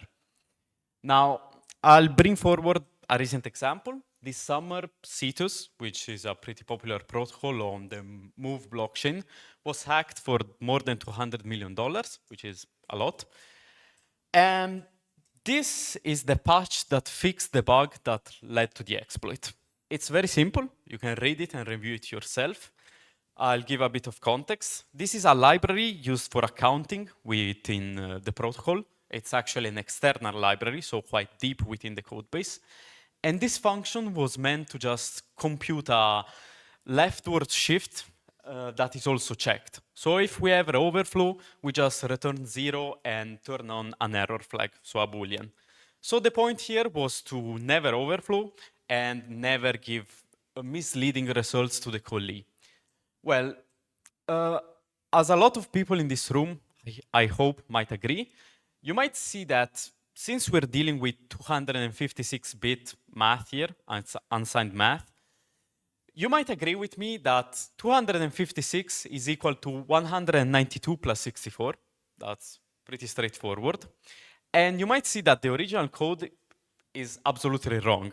They just check that the original number is less than or equal to this huge number, which is greater than 1 shifted by, so 2 to the power of 192, which is the actual fixed code. So there is a great window of numbers that can overflow and return no errors to the callee. So this function is essentially bugged. You might say, okay, whatever, math is bugged. What can go wrong? A lot can go wrong, actually, because this function was used for internal accounting. Imagine that in this case, the number that you pass into this function is actually some sort of debt that needs to be multiplied, maybe for internal accounting or something else. Well, let's say you're greatly in debt, so somewhere in the critical area where we overflow but return no error. Well, suddenly, while doing some accounting, your huge debt becomes 0 or becomes very small because it overflows, and suddenly you can just walk away with a lot of money. Actually, $200 million worth of money, which is a lot. To show you the incentives on the white hat side, I'll show you the bug bounty for this program, which was still pretty high. For example, a bug like this with a proven impact could yield up to $300,000. But you can also see the symmetry between the black hat exploit and its profit and the incentive for white hats to behave in this economy. Now, we can all agree that writing good code is hard, and profoundly understanding code is even harder, and that's what is essentially needed to do Web3 research. In fact, coming from a CTF perspective, that's where I began in my security journey, if you want to call it that, I'll argue that compared to CTFs, bugs are usually way deeper within the code, and clearly the code base of real protocols is way more complex, it's way bigger, it's millions of lines of code usually. And so a stark difference when you come from CTFs is just the amount of just intuition that is required to look into the correct parts of the code base. Some people call this code smell. Lorenzo mentioned something similar before. And another great difference with CTFs is that when doing research, you have no clear objective. So you have no flag to be found. Another great task, which we might have mentioned some similar terms in the earlier presentation, is actually understanding the invariants of the system and verifying them in some ways. You can verify them pretty weakly just by writing tests. You're not actually gonna verify them, you're just gonna disprove some edge cases. There's also a lot of great applications in formal verifications in this space. And lastly, you can just verify them by reading the code, making a mental model, and understanding it fully. But that's not easy. On the bright side, I'll argue that once you find a bug, it's way easier to exploit it in this space. Like, exploits are usually way easier to write compared to CTF's challenges. But the same creativity and the same mental patterns are required. So if you come from a CTF background, you'll be greatly advantaged from this. For example, in my own personal experience, a lot of bugs that I had to actually show impact for, so write a proof of concept, kind of reminded me of some binary exploitation problems that I faced during competitions. Now, we don't really have time, so I'll just skip this part. Lastly, I want to give some great resources that I think will help the ones of you who play CTFs. Firstly, the most popular blockchain is Ethereum, so I think it's a given that you should learn Solidity if you're interested in this space. A great way to do that is to interact with Remix ID, which is developed by the Ethereum Foundation. And once you're more familiar with it, you can also start to use the Foundry tooling, which is great for writing contracts and also great for writing exploits and proof of concepts. If you wanna really test your skills, you can go over to ethernote.openzeppelin.com, which is essentially a challenge CTF platform where you have a lot of different challenges that explore several aspects of Web3 security on Ethereum. Now, since I also work quite often with Solana, I'll also give you some references there. Solana is basically all written in Rust. Contracts are written in Rust. The runtime is written in Rust. So if you like Rust, that's a plus for you. I personally like Rust, but that's just my opinion. A great code base to start looking into is the Solana core code base, which is the node that actually runs the blockchain, which is called Agave. And also a great library for writing contracts, which is Anchor, also written in Rust, and it makes heavy use of procedural macros, which are quite security critical in some instances. Lastly, I'll just give a little shout out to a CTF we organized. I also wrote some challenges for the CTF, so I would be very happy if you solve them, which is the Breakpoint CTF, which is both held on site, and there's also an online mirror, which you can visit there.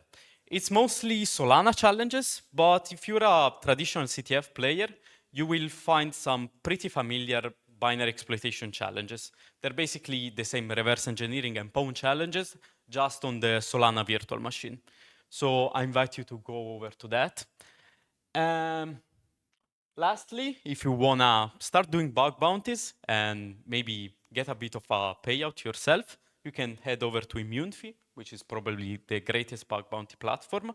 And personally, there's a lot of targets to be looked at, and there's a lot to be learned from that.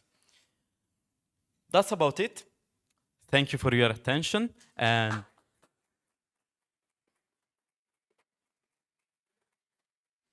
I'd ask you to keep the questions for lunch, since we're running out of time here.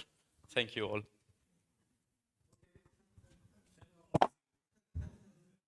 Hello, everybody.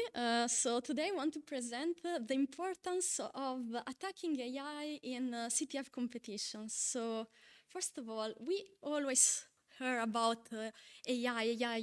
AI is literally everywhere. So in healthcare, for example, in finance, And in every stage of software development, we use it like every day.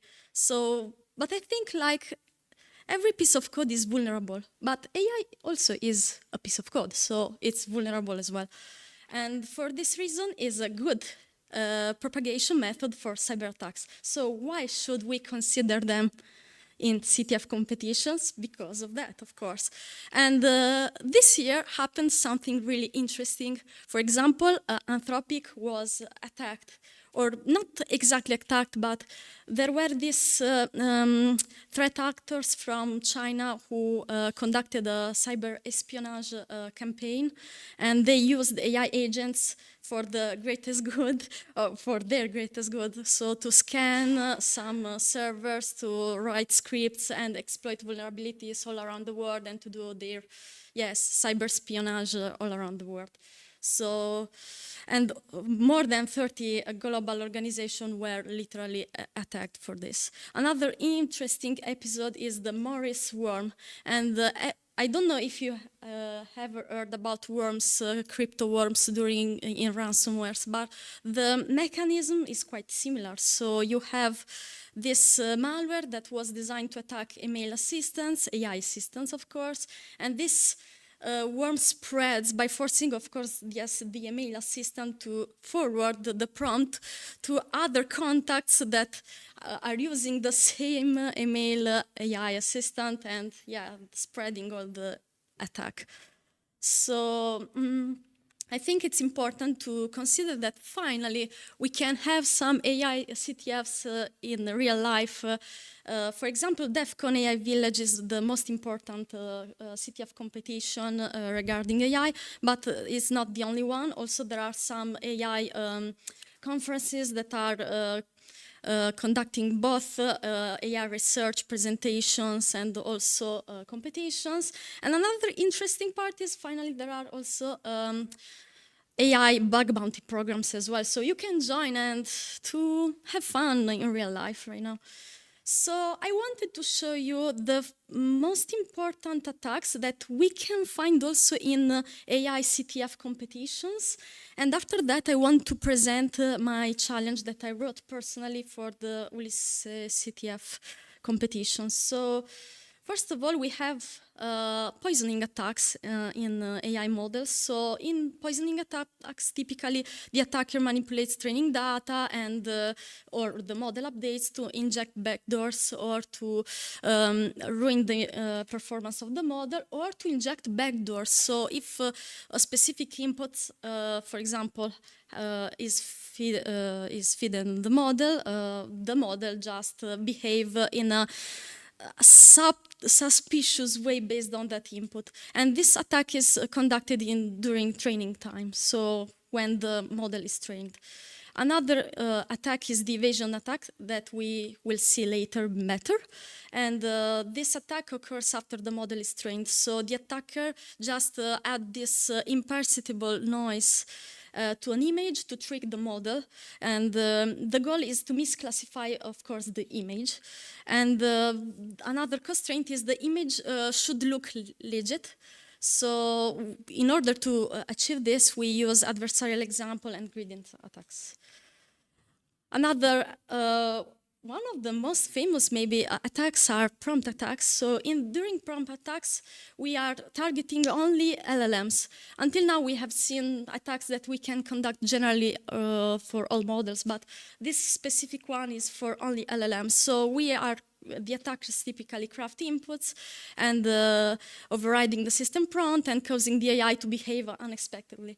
So we have, for example, a direct injection. For example, you are now then, which means do anything now. So we can just tell the LLM, okay, do what I want and behave in a unintended way. Or also there are the indirect injection where malicious instructions are hidden in a website, and the AI just summarizes it and has these triggers and behaves unexpectedly.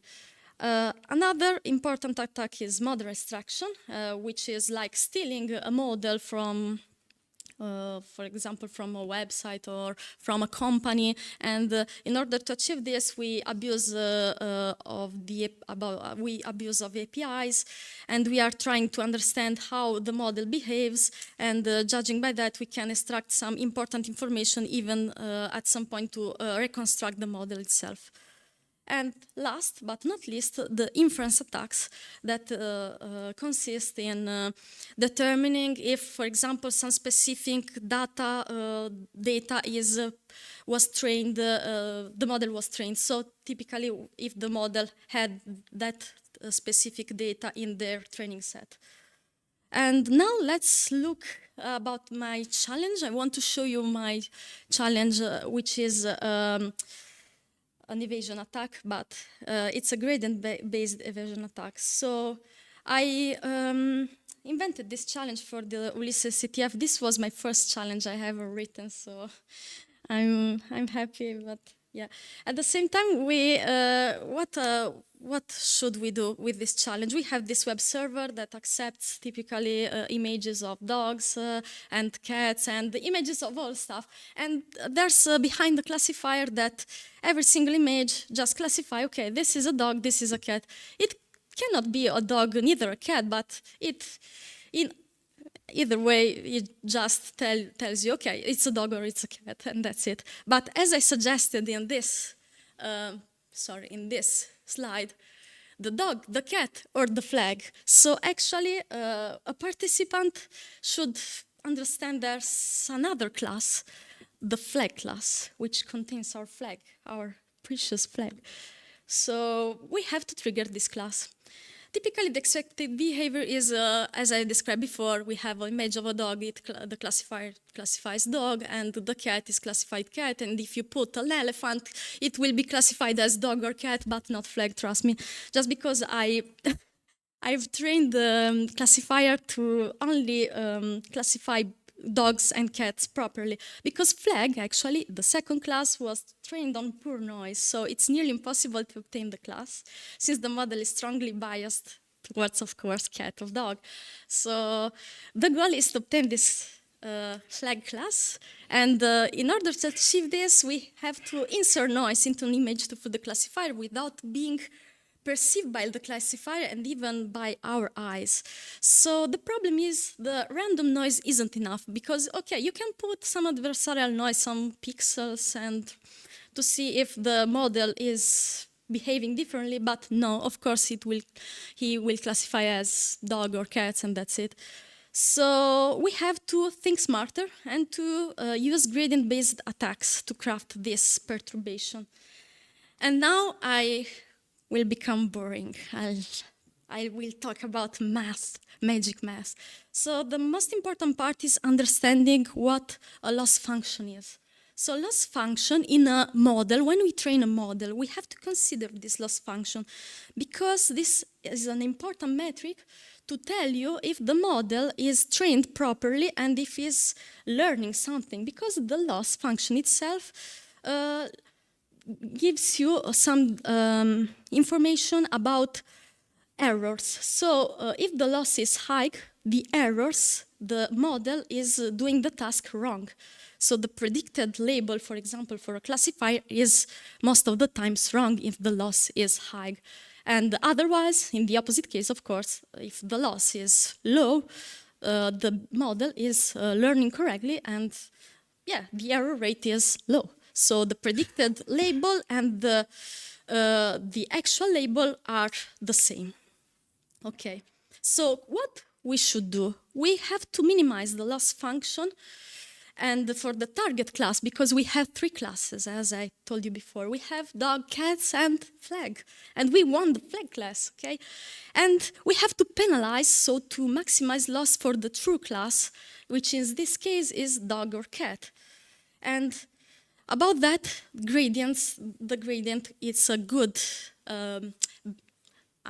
metric to see if this is done properly, because the gradient is a vector. As you can see, the gradient is the colored part of this graph. Oh no, okay, it's not that.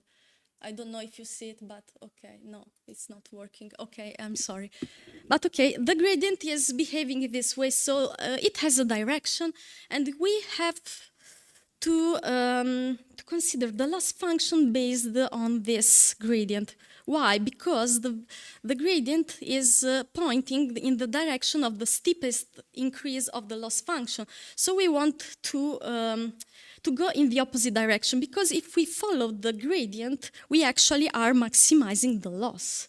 So you see the red parts of this drawing is the direction of the gradient. We don't want to follow that direction. We instead want to go to the blue region, which represents our loss, our low loss, and to achieve the optimal value. So the strategy is to calculate the gradient at the current parameter values. The parameter in question are the model parameters. So how is the model learning? The parameter is representing how the model is learning, okay? So we have to move in the opposite direction of this gradient function, and to, in this case, going downhill, and to take a small step sized by the learning rate, yeah, because we can also tell the speed of the learning of the model, and this is an important hyperparameter we use to tune models, but it's not today's subject, so okay. And we have to repeat this procedure until we reach a minimum, and in this case is the low error.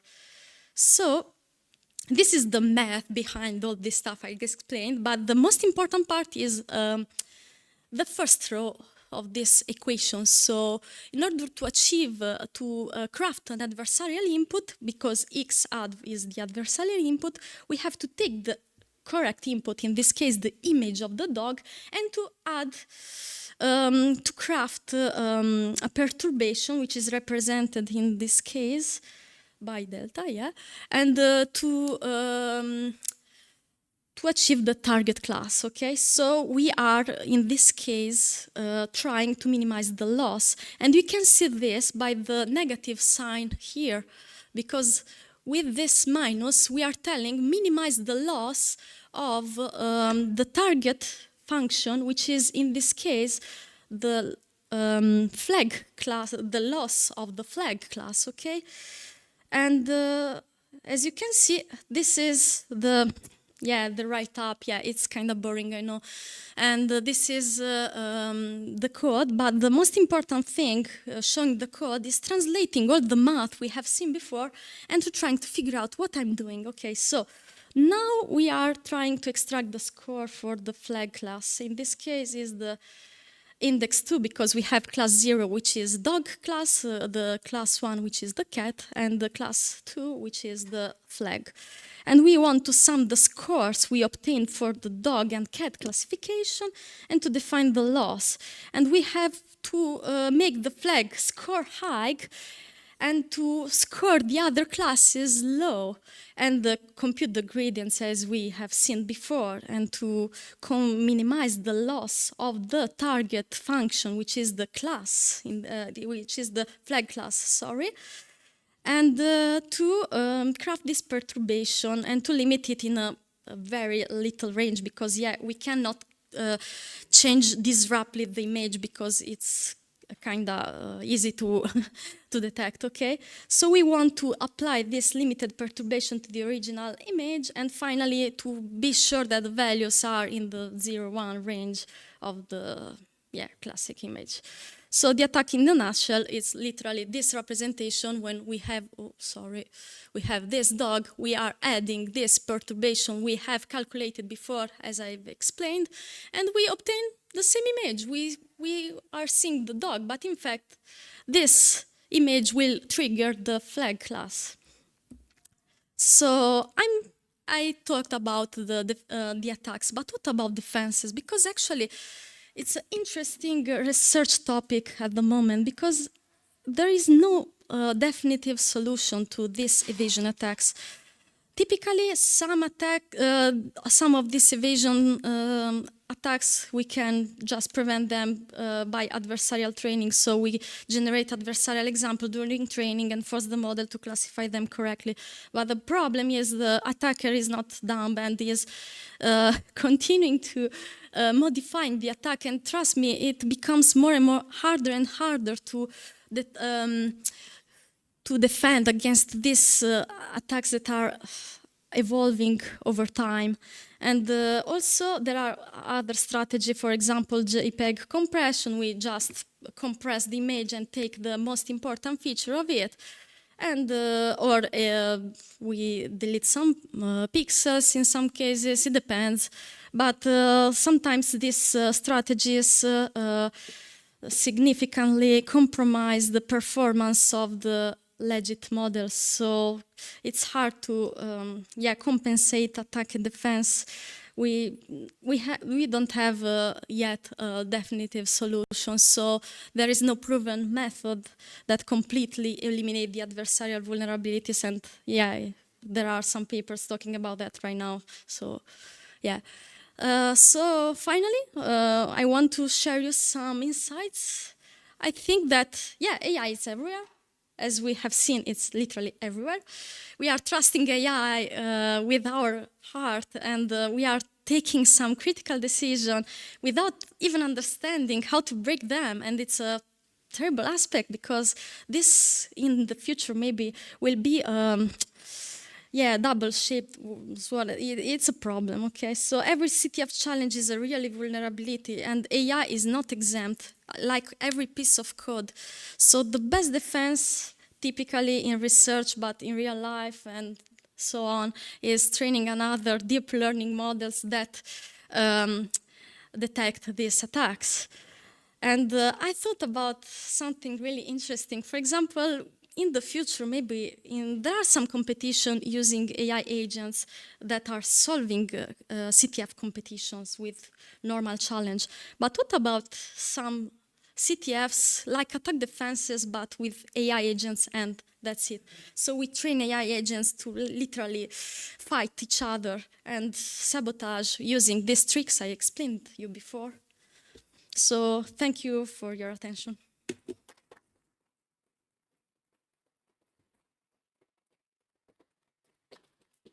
We are right on time. Thank you. Oh, you're welcome. Yeah. Resources. So I guess in your case, you don't need you train a simple model. You don't need a lot of things. But imagine like a training where you want to train something with some billion parameters. How is it like a challenge that we can do or not? Because we consume so many GPUs to the computer. Oh, yeah. Maybe if we want to do a competition, but with the less powerful AI models, we can do them and select some simpler AI models. But if we want to use some more complex model, I think we need a proper infrastructure. And the problem is the only companies that have this infrastructure are the big tech companies. And maybe, for example, Google can organize something like that, but us as normal people, not. And this, yes, is kind of yeah. Because then you have like noise, and probably depending on some initiative, whatever, you can go to different. So probably the flag that was released is like you put the image here, you check it, and you will release it. But imagine that if the flag is a challenge where you need in a way to do the training for the additional filters doing that. What will happen if the flag is the model itself? Is it something thinkable? It depends on our resources in this case to do that. I think we have, maybe for this competition, for this type of task, we need proper resources.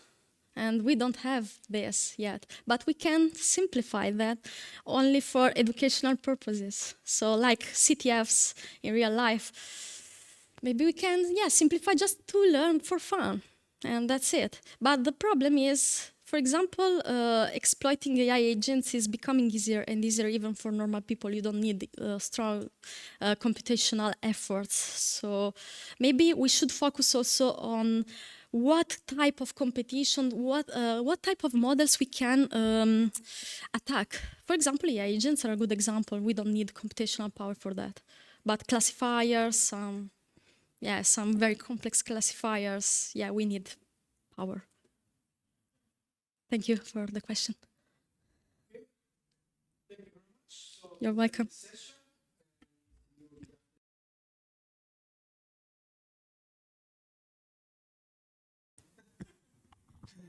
This morning we have discussed the concept of CTF in general, and we have seen in depth a few of the novel challenges that can be proposed to keep up with the technological advances that were one of the topic of the panel. And just a bit of organizational advice before we start. This will be single session with 4 talks. At the end, there's a tea break. Everyone is invited, of course, to grab a cup of tea and some cookies. And then the attendees will be free to go. The rest of the afternoon will be an internal meeting. So, but the coffee break is for everybody. And it will be served not here, but at the same level, at a street level, the same level where the reception is. There's a bar of the hotel. So, welcome, Davide. Davide Maiorca is an associate professor at University of Cagliari, founder of president of Sardinia Land, CTF team and no-profit organization that's dedicated to cybersecurity education in his region. His expertise is focused on the digital forensics, reverse engineering, and of course training the next generation of cyber defenders. And he's the coordinator of the cyberchallenge.it program in Sardinia and leader of the CyberCup project, which is a national competition for capture the flag competitions. And also a trainer for the national team, Team Italy. The floor is yours. Yeah, so thank you, Marco. Hi, everybody. So today's talk is going to be about the story a bit of Sardinia LAN, so of our team. Just a quick disclaimer, you will see it as well. I hope like I can stay on time because, you know, I did a lot of slides, then I realized I did too many, and then I said, okay, probably I should shorten the presentation. But still, who am I? So I'm an associate professor at the university and a forensic consultant. So I do forensics also professionally, not only as a CTF player. But since we are in a workshop for CTFs, most of you know me as Dave Zero, and so like you know me for my activities in Cyber Challenge, Cyber Cup, for being, of course, a CTF player and a trainer, right? So a quick disclaimer, as I said. So first of all, this is you know, kind of a bit of a romantic story. So not just an experience, but also a romantic story, a bit of something that seemed impossible, right? And you will see why. I hope you will see why over this talk. And you will see also something about myself here. It's also kind of a personal talk, so not just an objective description, right, of what was done. And again, so this is a beta version because it's I took this workshop also as an opportunity to, you know, work on these slides and tell this story that I hope it gets inspirational for all of you and especially for the youngest people. So let's start from the end. The end is basically what we did in September, so the Sardinia Cyber Camp. That was it became the largest cybersecurity event in Sardinia.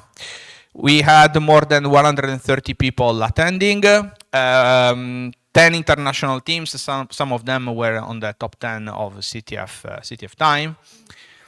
2 days of competition and a small conference, and we had 7 companies sponsoring. We managed to gather 15,000 euros, which you know, with my extreme suffering in 5 months. And we had the support of our regional administration and also of the Italian Chamber of Deputies. So we even got a letter from the president of the Italian Chamber of Deputies. And so in this picture, you will see part of the team, right? So basically, many of the people who helped organizing this event. And so this is the end, like, of the story. So Cybercamp. But how did everything start, right? Everything started in 2017 with a phone call. And I was here. I don't know if any of you is familiar with this view or place, but basically this is the view from the Berlin Tower, okay? And you may wonder, okay, what is, like, why are you showing us this? Because in 2017, I get this call from Giorgio Giacinto. I think most of you know him. He's a full professor at the University of Cagliari and my original mentor, okay? So he was talking about this person called Camille Demetrescu. I know, like, I think most of you know him. And that was speaking about this project, about training young talents in cybersecurity, you know, a good opportunity. I was at that place at the moment when I got this call. And what do you think my answer was? My answer was this. What the hell is this? This was really my answer, okay? I'm not making it up. So I'm pretty sure this is the usual bullshit about training, you know, the people, you know, young people. What the hell are you talking about? You know, I'm on holiday and I don't want to be disturbed. I was even a bit, you know, not very gentle. And in fact, I also kind of regretted it later. But okay. So then this idea of capture the flag stayed in my head. And I said, okay, capture the flag. So I was a postdoc at the time, and I had, you know, reverse engineering and forensic skills because I used them in my research. And I was only thinking about publishing papers at the time, which is the typical postdoc mission, right? And not only, also PhD missions and so on. So I started Googling capture the flag, and I ended up in Over the Wire, which is the typical landing page of day one, you know, cybersecurity CTF learner. And okay, yeah, interesting. A game of cybersecurity. So you have to know about myself that I'm a gamer. I got my first computer when I was 5, and I started playing computers when I was 5. And this was great because it was combining my skills, like my cybersecurity skills, with a game.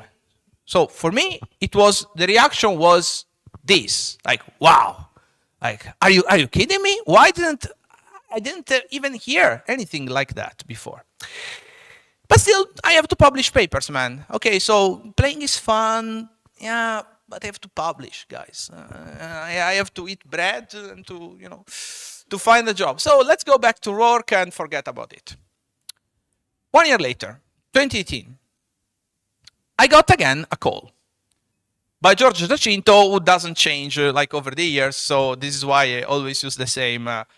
And this time said, okay, Camille got again, said, okay, but Cyber Challenge, you know, he grew up a lot. And now we reached for the 2019 edition, because it was end of 2018, 18, you know, university. We have to be here. We have to be here. And my answer was, I just took the random picture from 2018. I had longer hair.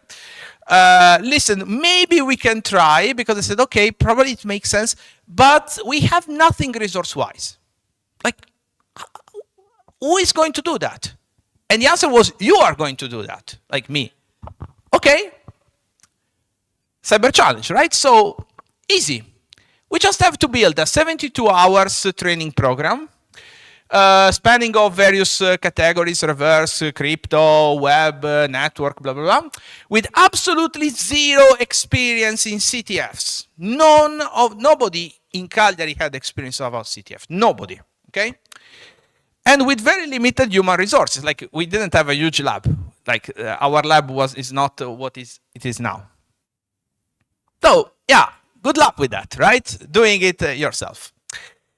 So the cyber challenge from zero plan. How does it work? What do you do in a situation when there is nothing? Because there was nothing.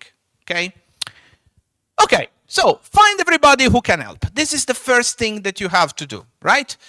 And basically, we asked a couple of people. So Giorgio had 2 PhD students at the time, and there were 2 colleagues that were leaving the lab, like Davide and Gino. They created a very successful startup.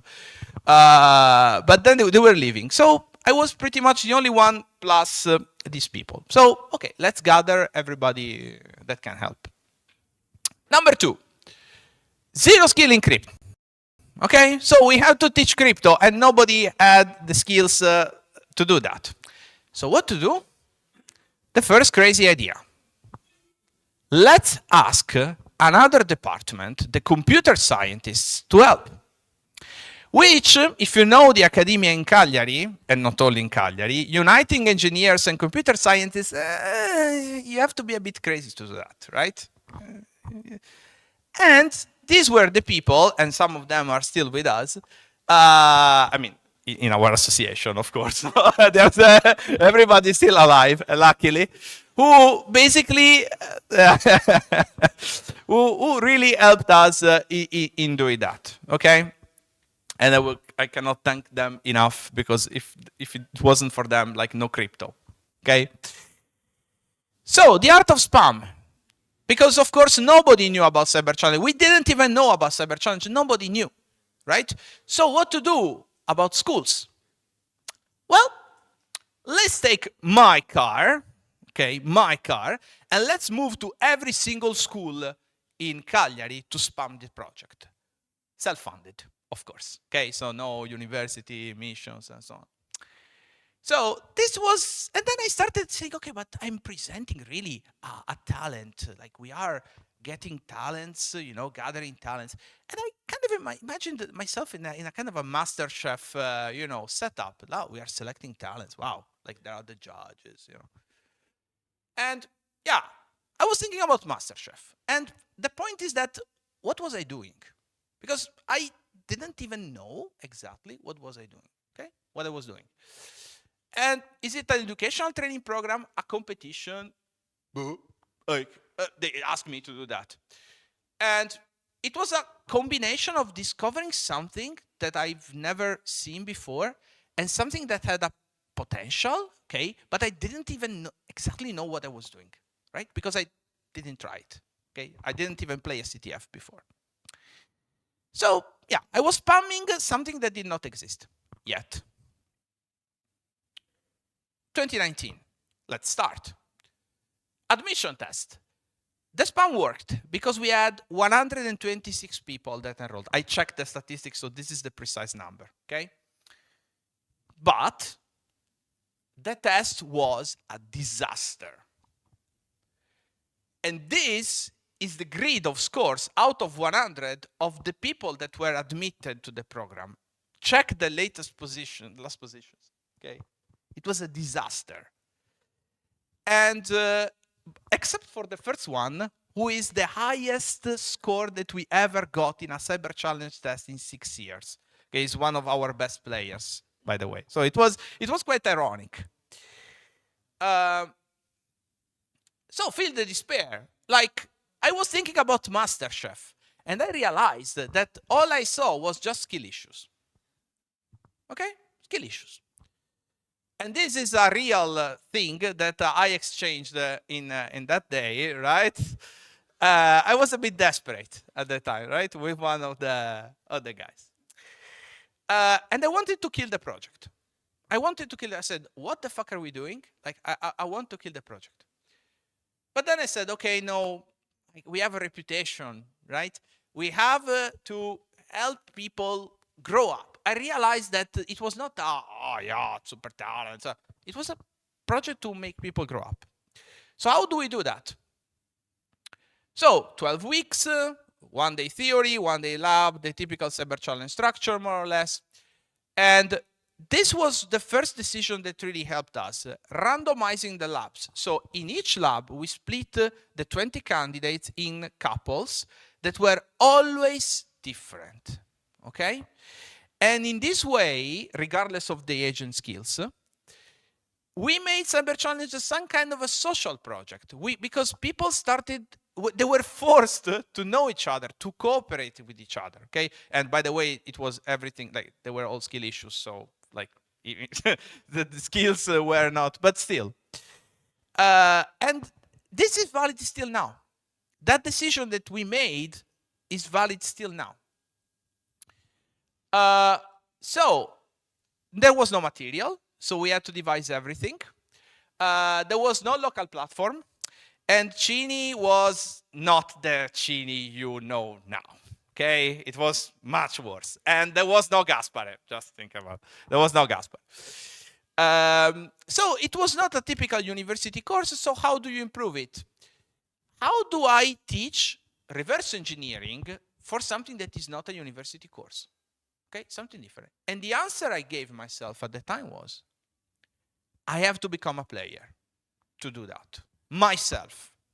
Because if I do not become a player, I won't be able to understand what the real challenges are in this field. And this was the decision that made me become a player in the first place.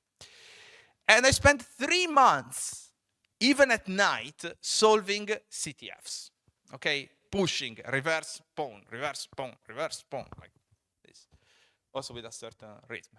So I did my own cyber challenge in a sense. And like we reached the national finals in Chiavari, and it was our first experience. Some of you probably remember that. And we had no tools. No submitter, no, now everybody's, oh, yeah, because we are thinking about the proxy, like changing the proxy, the detail of the, guys, we had nothing in 2019, nothing, okay? And in fact, what we did, we managed to write and submit only one exploit. And there was this huge buzz, like this, like everybody was super happy. Of course, we reached the last place, and not the last, like one before the last, not the last. Yes, yeah, of course. We are not mentioning. They are not mentioning. So, like the team was very happy in the end. I remember that time. I won't mention that, but there were like teams crying because we disappointed, and we didn't come last. Everybody was super happy. And I said, guys, this is just the beginning. In that moment, I realized that we could do something important, but I didn't have a clear idea of. So the point is that after the event, the enthusiasm was very high, and people wanted to continue to do what we were doing. So let's create a team, right? CTF team. So the first proposal was Acabada in terms of name, okay? So if you're Sardinian, like Andrea is laughing, because if you're Sardinian, you know that the word Acabada in Sardinia means stop. And so we wanted to do the typical hack abada. But nah, it's too, I don't know. We didn't like it in the end. Yeah, exactly. So we wanted something that represented Sardinia, something that represented only those who did cyber challenge. Why? Because they shared something unique, okay? And something that represented Sardinian nerds. And in the end, this was the mail I sent announcing the name of the team and announcing that I would have been the captain and the team leader of this. And like Sardinia land. So 4 hours of training every Friday. This is valid still now. Since that June, we are still training every single week, every single Friday for 4 hours. It was open only to ex-Cyber Challenge members. This was a difficult decision because when you do that, you are ruling out people that could be very good. But the idea was uniting people that shared something similar, okay? Because only those who did that can really understand what it means, in my opinion. 1-2 competitions per month. And this is a dedication note. I pretty much never skipped one training in 6 years. Every single Friday. If you're a university professor, and not only, you know what it means. Every single Friday for 6 years, okay? Today I'm skipping it because I'm here, okay? So we did our first competition and we got our 7th place as PascalCTF. The funny thing is that 7 people in this picture are still in our team now, and they still come to train. Some of them are PhD students now, and they were in high school when they did that, okay? And by the way, this was the old logo, for those who do not know that. So I will be faster now. COVID years, 2020, 2021. COVID was a huge mess for pretty much everybody. But that didn't stop us. We did Cyber Challenge online, on Discord, and I can be proud to say that, by the way, in 6 years, only 1 person quit the program. Only 1. Okay, and I always am angry at him because you spoiled my perfect score, right? And the team size doubled. So after 2020, more people wanted to join. And in 2021, we say, okay, let's devise our local platform. Now it's quite more advanced, but we developed roughly, 1,000 is a bit too much. 100 challenges made by 8 tutors. And the 8 tutors were former members, like actual members of Sardinia Land, but former cyber challengers. And I decided to put every single money of the sponsor, not to pay me, not to pay other, but just to pay the tutors. Okay, not much, what was like given, okay, but I pretty much gave everything to them. And the result was in 2021, we won Cyber Challenge. What? Like, this is what I said when I saw that. It's not possible. Like 2 years ago, there was nothing. We won Cyber Challenge. And in 2022, 2023, that was, something that opened many opportunities because politics started noticing us. You won. Who are you? Like maybe we can do something together. And actually, the regional administration now is giving us, for example, rooms and spaces to do the Cyber Challenge finals every year. And we got a new logo. By the way, these colors represent the 4 major parts of Sardinia, roughly. There was a huge discussion, but I will spare that for the tea break. And we reached 50 people joining the team, 50 people. But having many people in a team does not mean that you have a better team. This is something I learned, okay? Because people started not coming to the trainings. And we reached the crazy level where in one training we got only 3 people. And one of the 3 people was myself. Okay? So you can imagine. Okay? And everybody was on Discord. And I got quite pissed off about that. And I realized that the team was lacking a vision. There was not enough vision. What are we doing? What is our goal? Okay, in the long term. And this is taken from the slide I showed the team when I announced a complete reset of the team. Risking, because announcing a reset means that I could lose everything. But I said, if I have to stay with 2 people, okay, so be it. Okay, it was quite a bold decision. And as a very long-term vision, I said, the competitive goal of the team, aside of the other goals, to stay together, to work together, to learn together, is reaching DEFCON finals, which, if you know it, it's a bit, kind of an impossible dream, but every time that people tell me it's impossible, I get more, energy to do that, because this is just the way I am. So I told the team, I said, do a self-assessment. Are you ready to put some effort in a team? Because being in a team means doing something for the team, giving some effort to the team.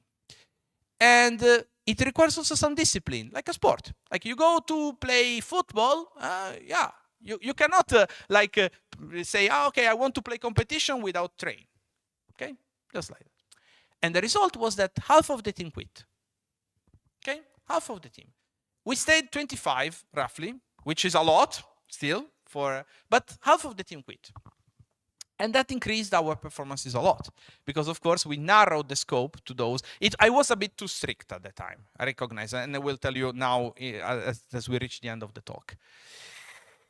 And so we reach, I'm skipping all the competitions results that we did in these years because it will become too long and Marco will kill me. But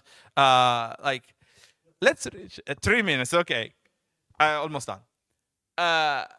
So the team was became more solid, and I decided that at the time we wanted something more, and we needed money first of all, and we needed team to take I wanted team members to take responsibility. Some of them were in our team for 6 years, and I wanted them to get some responsibility. And so this is a picture while I was signing the documents. We decided to create a non-profit association out of it, okay? Which is not only CTF, of course, but it's also training, educating, teaching. And this was the picture. In 19 April 2024, our association was officially created by 14 founding members, and the others were just associated. And here I will not read the part. You can read it when we release the slide. But now we have an association that is made of 58 people, okay?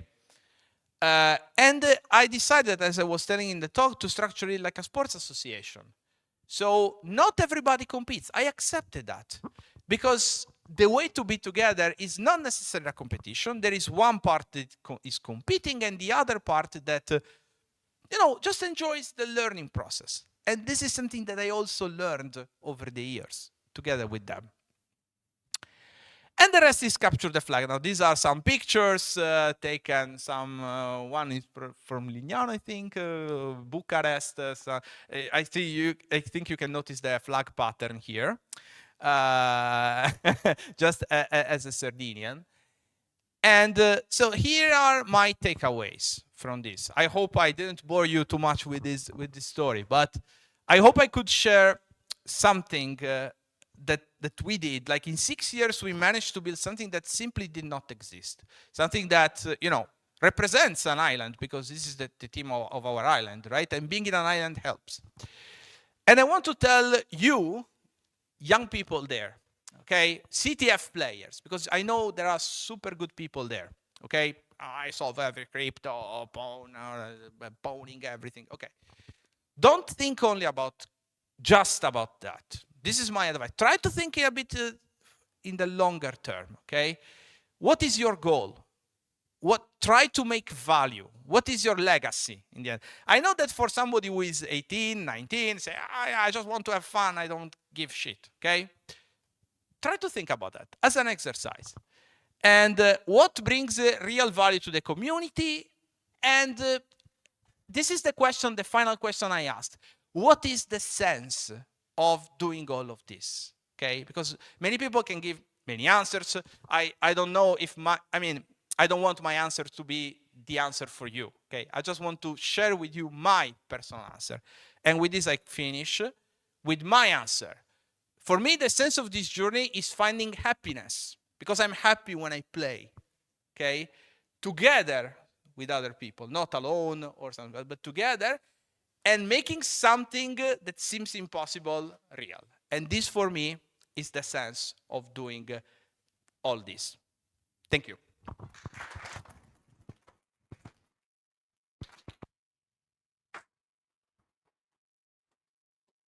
Thank you very much. Before giving the mic to whoever wants to ask questions, I want to thank Davide for reminding me that in the same year we joined the Cyber Challenge. I made the same trips by bus, not by car, because in Bologna it would have been a nightmare to the schools.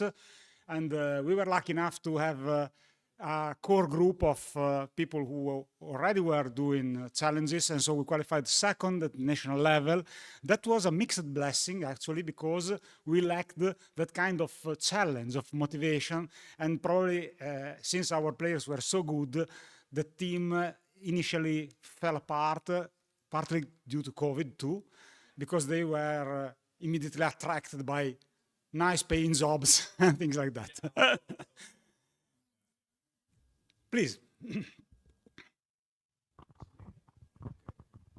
First of all, thanks for the presentation, enthusiasm, and the effort that you put in. This is impressive.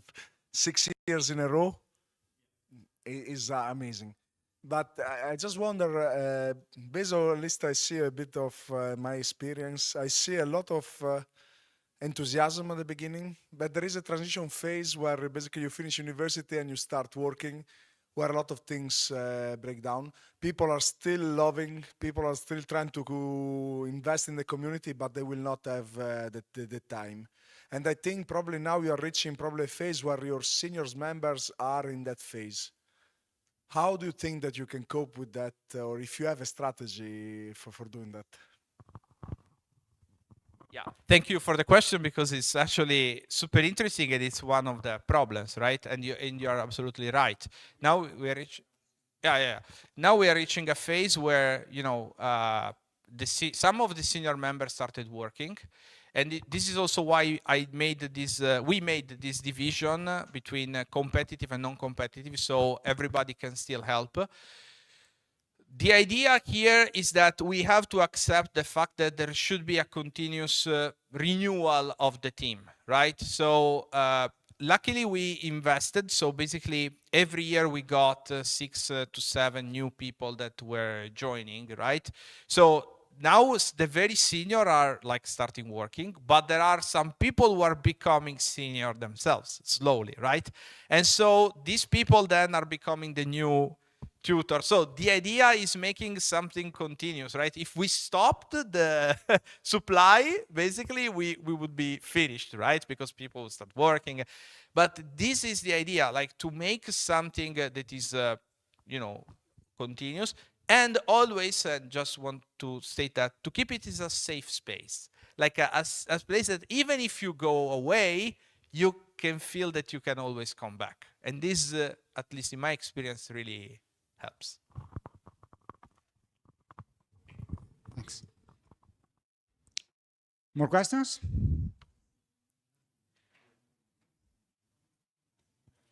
Okay. So. Okay. Thanks again, Davide. And now we can move to the next speaker, Mikkel Arbrechtsen. For sure I've said it wrong, but Mikkel is a student at SDU, the Southern Denmark University, and he's studying software engineering, but he's also the admin in Brunerne, which is the team playing CTFs in Denmark, in that region, and the organizer of a big CTF, the Brunner CTF, right this year. With a love for infrastructure and Kubernetes to automate things. The floor is yours. Thank you. Let's hope this works. It seems a bit shaky. But yeah, I'm going to talk about like how we did the infrastructure as code. All right. So I'm going to talk about all these things. But first, who am I? I'm Mikkel. I am a student at studying software engineering at SDU in Odense, which is all the way up here. I'm also a software developer, just developing normal software. I'm not really a pen tester of sort. And I'm an infrastructure enthusiast, doing a lot of infrastructure on my own, having way too many servers myself. And I'm also, as you said, admin in Brunerne, which is a Danish CTF team. We are currently number 3 in Denmark. Last year we were number 2. We're not going to beat number 1. That's Kalmar. That's number 1 in the world. Let's not even begin to dive into that. But we have members from all over Denmark. We have also from different parts of life, not only university. We have people that are in high school and in normal jobs doing pen testing and stuff like that, also normal developers. So yeah, currently we are sitting at a 206th place worldwide on CTF time, so could be better. So yeah, And some of you might know, because we've also been working with MetaHacks and Ulisse earlier this year. Cool. CTFs and CTF platforms. I see there are 4 pillars in CTFs and general platforms. There is the planning, the challenges, the infrastructure, and the support during a CTF, which builds the full CTF.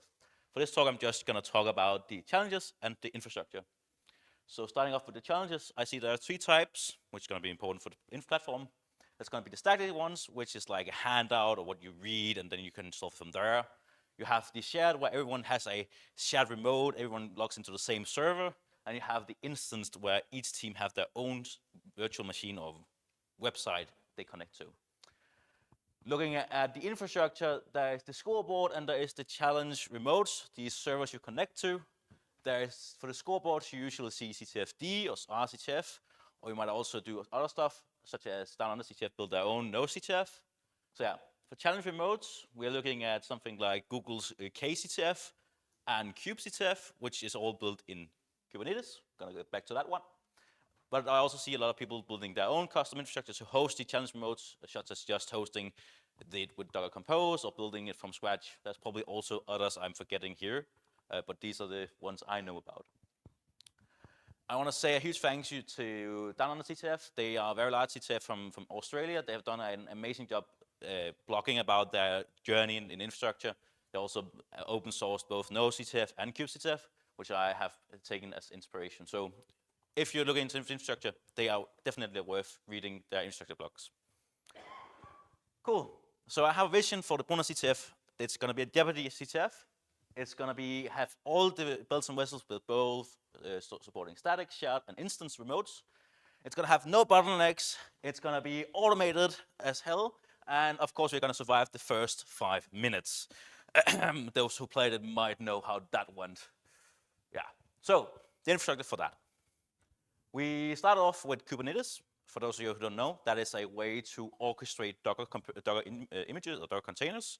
So a way to do automated spin-off of these small, very small VM-like systems. You can do it across nodes, across multiple servers in a resilient way. So you both get scalability and resilience. It's amazing. It's also complex. So, and we host it all on Hetzner just for that sake. So let's start by adding that. We're having Kubernetes. I would like that. Good. So I'm then asking, to CTFD or not CTFD? Because it has a lot of pros, it's well established, we know it in a team. It's also used in large CTFs, Down Under CTF I used it, I know a lot of others, I've also spotted CTFD probably up there. Yeah, it's customizable with themes and plugins, and people have made all sorts of it. It also has a lot of issues. Down Under CTF also had issues with it.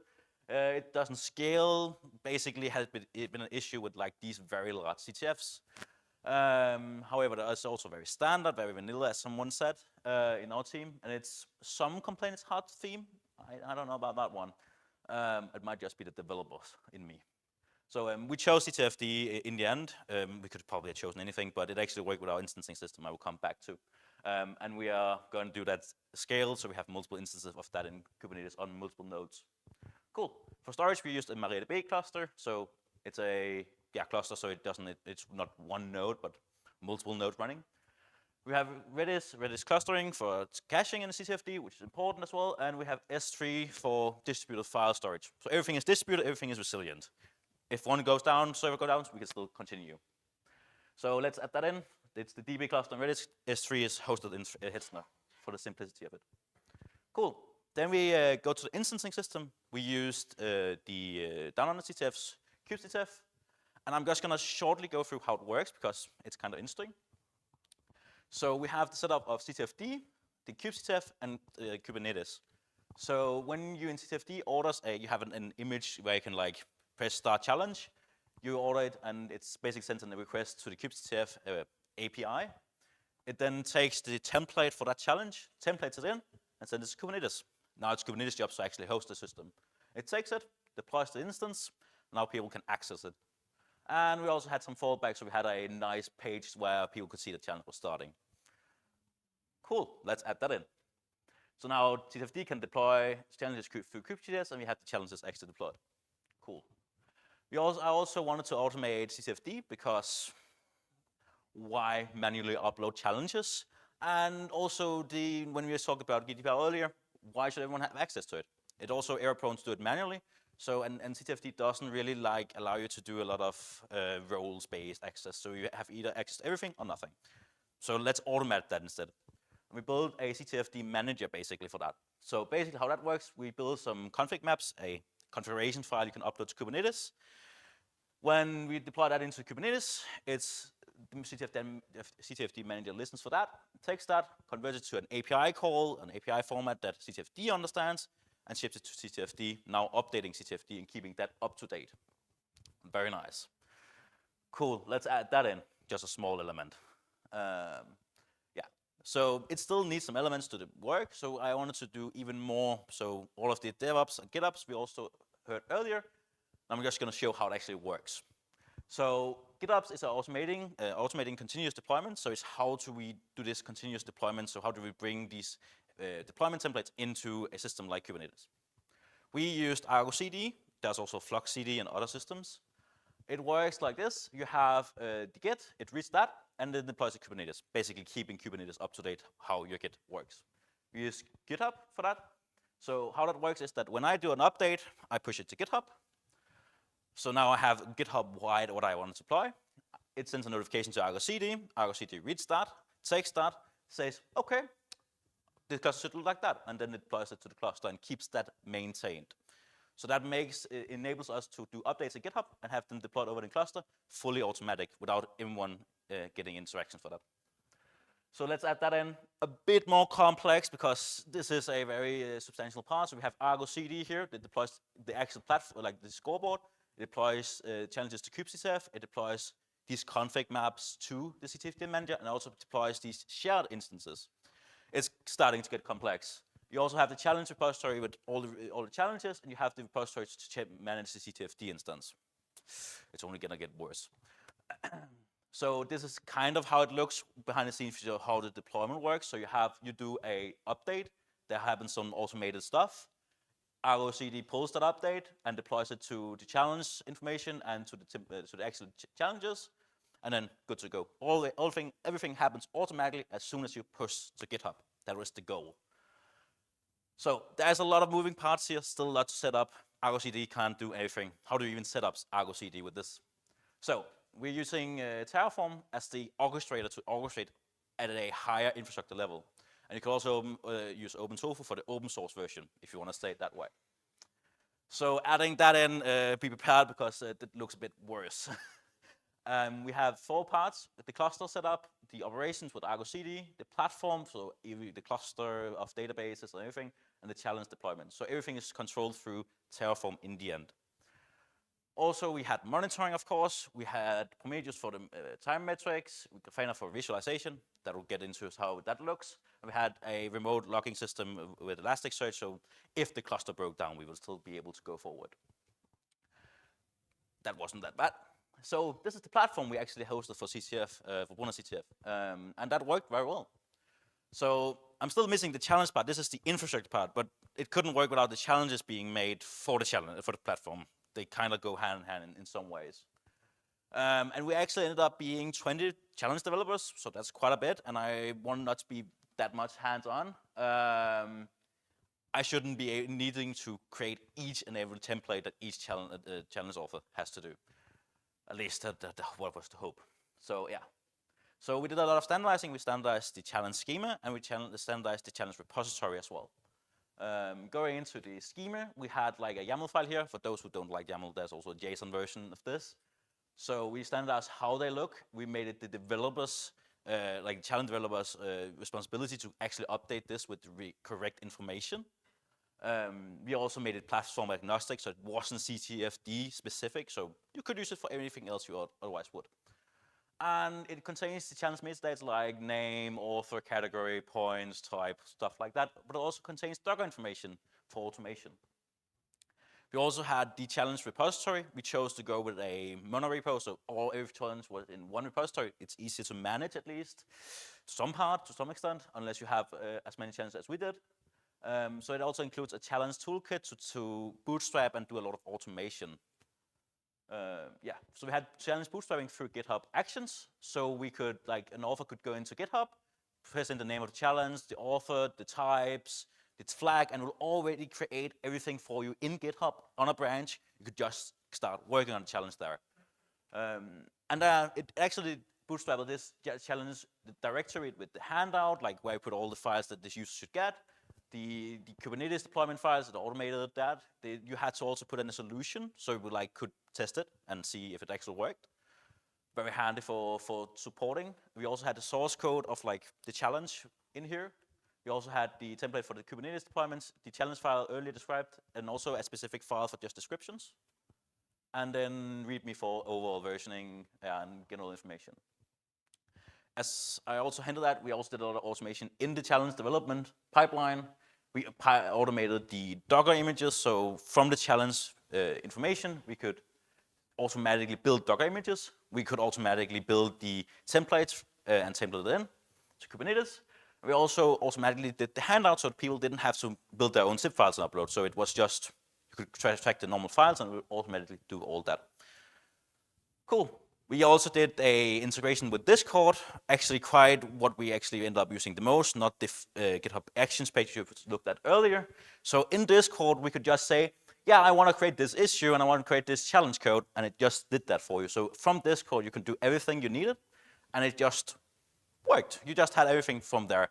So basically trying to have a minimal an entry point for the developers. It's minimal amount of effort you should put in. It's just use a Discord command, and everything was coordinated through Discord anyway, so this was very natural for us to do, and it worked actually quite well. So yeah, so this is the platform and the challenges. A lot of it automated, a lot of it standardized. It's already all of it documented for all the challenge offers and everything. So yeah, so we used this for the CTF. So we ran the Bologna CTF in August. It was a 48-hour CTF. And yeah, we had, I would say, an amazing amount of participants. We were not hoping for that many. I think we talked about, okay, if we have 300 teams, it would be amazing. We ended up with nearly 1,200 teams, which is kind of impressive. Also here, just for the nerds, there's a graph of how many participants and teams over time. So you actually saw a lot of people signing up just before the event here. We also, these are some of the graphs from the infrastructure. So this actually shows information about CTFD. So scoreboard over time, the top teams like Ruby Lab, Little League, D2 Hacks, and their score. We also see what is the most solved challenge. Of course, Sanity Check was that. And you can also see which was least solved. So Shortcake QL and the real Windows experience was only solved once. Not even by the same team as far as I remember. And you can also see we could live follow which challenges were unsolved and which had the most fails. This was an OSINT challenge that was mostly failed. You can also see which category was mostly used and stuff like that. So it's pretty neat. We can also see live stat of use on the teams, and that's went up through the event, which was kind of crazy. So yeah, we can also see the normal the total instances. Getting back to that in a moment. So yeah. Instances-wise, we peaked at around 600 instances, so 600 in the individual deployment of a team saying we want a instance of that challenge, which is kind of impressive that you have 600 instances and basically 600 teams at the same time accessing the system. You can also see that which challenges was most popular. We had some challenges with over 100 deployment at the same time, which was kind of interesting. We allowed for 6 instances, instances per team. In a given moment, and yeah, we could also follow live who had what deployed and stuff like that. This could be improved though. We also looked at the usage resources. We had about 8 vCPUs and 40 gigabytes of RAM allocated for those 600 instances. Is that a little? I don't know. Thing is still kind of okay. You could run that on one server though. We didn't. We ran it on a lot of servers, so the green bar, the orange bar up there, that's the total usage for, total available resources for the cluster. The blue line is one node in the cluster. So we had a lot of resource overhead. We thought we would definitely need 8 servers for the challenges. No, we didn't need that, but cool, we had that resources available. We also hit 35 million requests total with 2,600 requests a second at the peak. We also saw a lot of automated stuff being ran. We like saw GoBuster and Faster Full and FerretBuster being one of the most used resource clients to interact with the systems, which is kind of interesting to see stuff like that. We also had 83 challenges across 10 categories. So we had everything from like web and MISC, but also more unique like boot to root where you need instancing, but also more obscure like OSINT and mobile. So we had a bit of everything, which was super nice. And we also had like beginner level out in everything. It was very beginner level, much of it, but also had some very like advanced, like even the most advanced team had challenge actually solving. I hinted at this earlier. Surviving the first 5 minutes is kind of rough in a big CTF. I hoped I have done everything. I've done scaling. I've done everything. We're running on multiple nodes. Even if one node fails, we can still run. We still failed. But if we failed in a kind of a particular manner, which wasn't CTFD, which is usually the culprit at this point, no, it was actually traffic that was the issue. So as you saw earlier, we were kind of like down, up, down, up, down, up, down, up. That was across 20 minutes, the first 20 minutes. And that was because the CTF started at 14.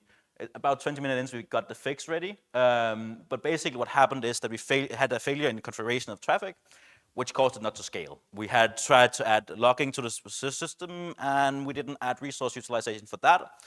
So it didn't know how many resources it should have. So basically, we just ran into the issue that we didn't have enough resources for the traffic. We gave it enough resources, so it used about 5 cores per instance, which was 3. So we used 15 cores just for the traffic, which is a proxy, which is like crazy. So I don't know why that. But when we actually implemented the correct fix with the configuration correction, it kind of dropped, as you can see up here. That's when we actually implemented the correct fix. So hopefully that's correct for next year, and then we should be able to survive the first 5 minutes. Cool. We also had a lot of learnings from this. One of them was the instancing system. It worked very well, but we had issue with the shared systems, like the shared instances. Because what happened is that even though this specific challenge had 2 cores, people could still like abuse it enough so that nobody else could access it. And that's the issue with shared remotes. You have to set up enough rate limiting so people don't actually can overload the system.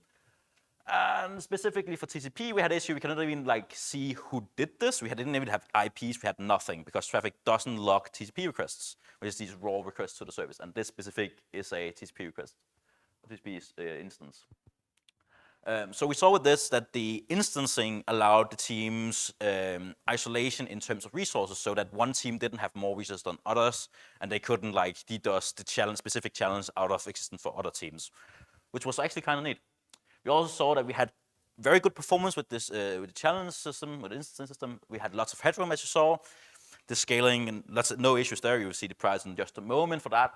And yeah, so next year we probably just do instancing and not shared remote, unless it's very big challenges, and then we need to have proper rate limiting, because usually this will just rate limit if you're in the team. So yeah, we want to do everything instanced. We also have an issue with CTFD. CTFD is built kind of interesting, and I didn't quite understand Redis clustering. So we tried to achieve 100% uptime, even if we failed one node. It didn't happen because CTFD doesn't support clustered Redis, which I use, so we still had some issues there, but that's going to probably be fixed next year. We also had issues with mails. People also say often that is an issue. We had issue with Google blocking the emails at some point. We just changed domain, that fixed it. We also use something called Brevo. Use a third party, not your own mail service, then the emails will come through. We sent about like 2,000 or 3,000 mails, so yeah, it actually worked out fine. We also had issue with alerting. You need a custom alerting on such platforms, because when you know as a system is not being overloaded, you need to know so you can handle on that. We had alerts, we had the default alerts, but we need more custom alerts. So we had not enough alerts, and they came too late when they actually came. But yeah, it worked okay, but we needed more of those, specifically like attacks and such. Then we come into the pricing, which is also a very interesting point. We hosted all on Hetzner. Hetzner is a European hosting provider, so it's all European, not an American one. The total price was €265. I think that's kind of cheap for the amount of resources we had available for the CTF. That's because you pay per hour here, which is nice. But actually, we ran a production cluster and a staging cluster at the same time, staging cluster running for much longer than the production, but also what's much smaller. We also had, for the specifics for the CTF, we had 3 different groups with like, for the actually running CTFD, we had 3 servers of 8 cores, 32 GB RAM, and for challenges having 16 cores, 32 GB RAM. So, and then we had 8 of those, and 3 of the 18 ones. So we had really also a lot of resources available for this price, which was kind of amazing. So yeah, there's still something more to be worked on this. It already worked very well, but there's more to be done. We want to improve the challenge schema. It's generally simplifying the deployment. Currently, you have to do a separate template. We want to include that in the challenge schema if we can, but we also want to do it kind of platform agnostic, maybe trying to do a more standardized across the ecosystem, across all CTFs, trying to standardize a schema. That's going to be a lot of work, but maybe. We also want to improve the Discord, but currently we can only create challenges in there. We also want it to be listing challenges, which is in a review, so we can actually have a proper review session. For people doing software engineering and software like that, will know that proper review is good, and we also had that. And we also have issues with CTFD not being able to list elements, but yeah, small things. We also had issue with large files. As we tracked everything in Git, you don't upload a 10 GB file in Git. That will just mess it up for everyone. So we had to do that separately, which was kind of annoying. So we want to do that better. We also want to do cheat detection. It's been a topic in the last couple of years that you want to do cheat detection, detect if teams cheat, share flags, share stuff like that. And we really want to implement that into the system. So that's something that we really want to work on. And if anyone know how to do this, please get in touch, because this is a very interesting part. Amazing. Yeah, so but I think the system is ready to be able to do that, but there's also lots of issues with it. So yeah, and now for the fun part. We used in the start, we actually thought of just keeping closed source, but we're actually open sourcing this. We open source it under the name of CTF Pilot. So that means you are able to run this for your CTFs if you want. Of course, this requires knowledge about Kubernetes, it requires knowledge about infrastructure, but you're able to actually run all of it. And it's about, I think, 15 or 13 repositories on GitHub right now. And yeah, so we're gonna, all of the standardization is done. So if you want to just use the standardization, that's available as well. So you can use specific parts you want to use. For example, automating CTFD, you can do that. So yeah, so you can find it on CTF Pilot, on github.com/CTFPilot or CTFPilot.com. So yeah, and that's available. We also created a Discord so people can get some help and we can say when we release stuff. Yeah, so if you want to learn more, I have this talk is basically based on a infrastructure write-up I did. It's available at blog.themiggle.dk. If you want to know more about me, it's themiggle.dk. So yeah, so this is how we actually automated CTF 2025.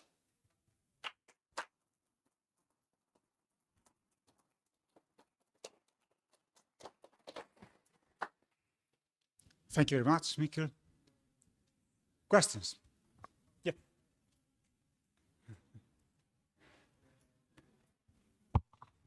It's interesting how you implemented all the stack, but I'd like to know if there are some implementation for the communication through the microservices that are into the cluster and outside of the cluster, like service mesh or others. So that's a very interesting question. Currently, we're just running it all in Kubernetes. So each of these services you saw, CTFD, Manager, CTFD, everything is run in Kubernetes. So it's just normal HTTP calls actually within the service. I think for actually most of the service, it's just normal HTTPS. So it's hard-coded URLs. You could maybe do some kind of service discovery, which could make you add and remove elements and upgrade systems dynamically. But everything is hard-coded through HTTPS, but everything is then available through the internet. So you could see that as a bad or a good thing, but in essence, we could have CTFD running on a different server on a like our failover system was that we run CTFD on a dedicated server and then run the cluster still, but it will still be available because the CTFD manager is running through just HTTPS API URL, so it will still be available. So you could actually run it. You didn't have to have CTFD inside the cluster, and that's also one of the things is that the challenges run within the same cluster. So if you're worried about container escapes, I would suggest running it in 2 different clusters, but that is not supported with the current setup in returns of the automated setup of the cluster. But you could, in theory, without issues, just skip the platform like the CTFD deployment and then just run that on a second server, and then having this separated like that. But everything is just through plain HTTPS, of course encrypted through SSL. Any other questions? Yeah. Okay, thank you for the presentation. It's wonderful. Like, it's really a lot of work. And I wanted to know if you thought about how to handle like services that want to expose something that is under like TCP. So for example, ICMP or something like that, because we had a lot of trouble integrating that into containers. And it's really something that I was thinking about while you were talking. I think that's actually a very interesting question, because currently we support two types of things. We support HTTP endpoints and TCP endpoints. In theory, you could run whatever you want as long as it's supported within the TCP spec. So what is actually happening is it's very specific how this works. Let's see if I can get back to the platform. Maybe, yeah. No, maybe not. Oh well, I'll just leave it at that. So what happens is that we have a traffic proxy in front. If that supports it, it will actually be way. So it's more of a how do you implement that in Kubernetes question more than how does this platform implement it. Because the kubectf instancing just deploys whatever you want. So basically you could just hook that up to deploy to another proxy if you want that. Currently we do TCP through SSL. So you need to be actually, it's not just raw netcat you can do to a port, it's HTTP and SSH, HTTP and HTTPS on the same port, which can be annoying for some challenges. It's not, so we had some issues internally, like, should we use this SSL because it makes it more complicated to access? So for beginner, it's more complicated to access the challenges. But at the same time, we were like, yeah, but we only have a limited amount of ports, and we should not dynamically bind new ports, or we could, but it's a bigger hassle than this. So we end up saying, hey, you're getting this connection URL, how to connect to it. It's SSL based, do that, and then people could access. But I think it's a very interesting question if you could try to incorporate anything else than TCP. And I think that's going to be how to implement it in a proxy level more than on a platform level. And I think it needs more testing. Yeah. Any other questions? I see no questions done there, no? Thank you.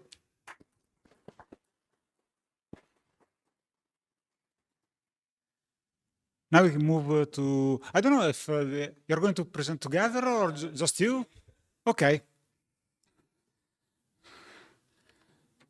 So our next speakers come from originally the University of Udine.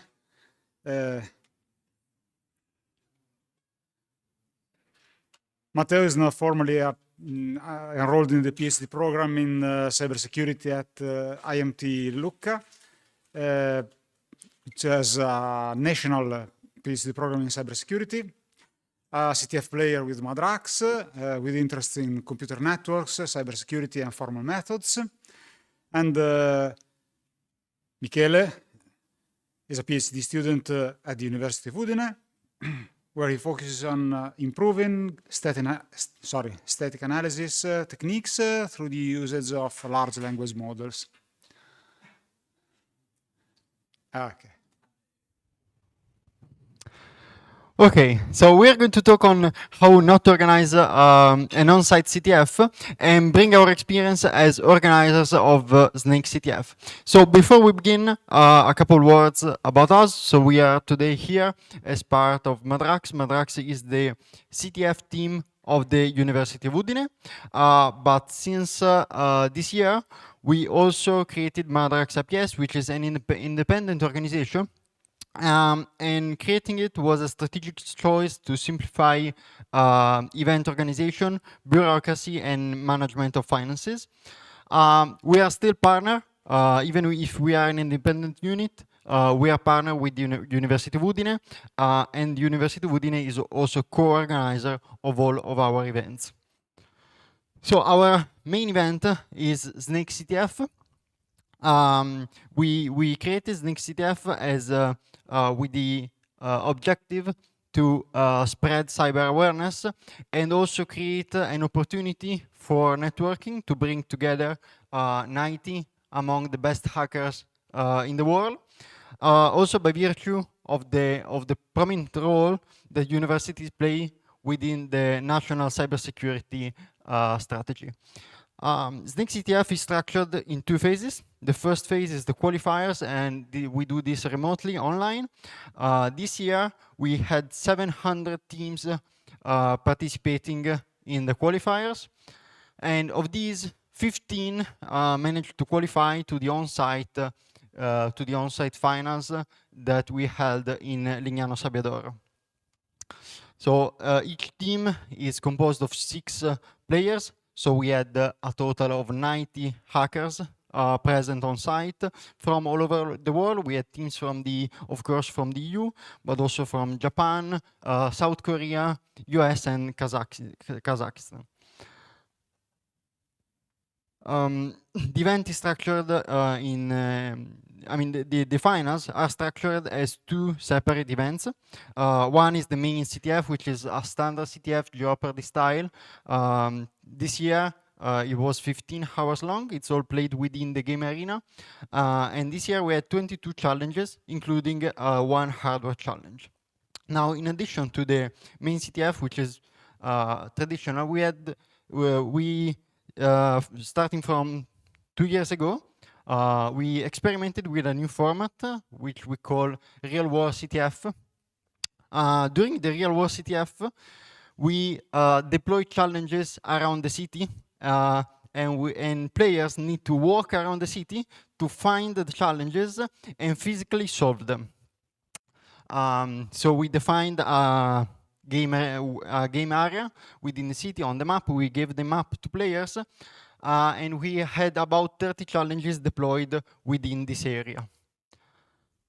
So each challenge is structured into in more stages. The first stage is to find the challenge location.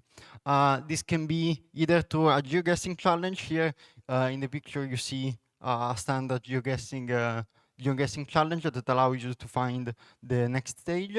Or could be a traditional challenge that instead of a flag returns a set of coordinates. Or could be something else, from open source intelligence to radio frequency techniques to find the challenge location.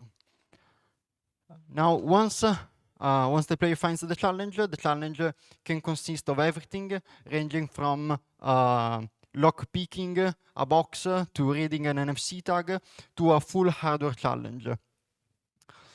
So the challenge format was really varied a lot. Now, I'll bring you an example of one of the probably the most interesting challenges that we had this year. So this challenge requires coordination between 2 players in 2 different locations in order to get the flag. So there was the first challenge was found through a geoguessing, basic geoguessing.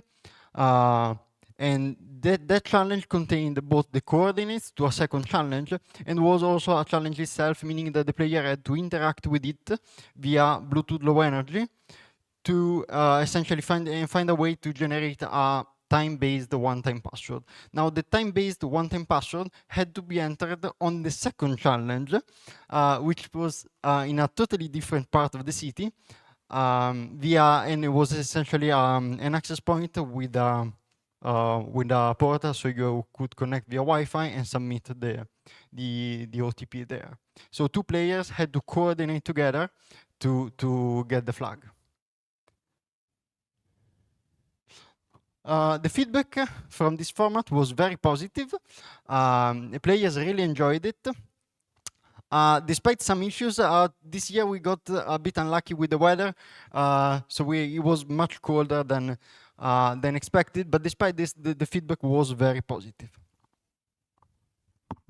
So let's go to the technical stuff, because organizing on-site CTF is totally different from organizing a online-only CTF.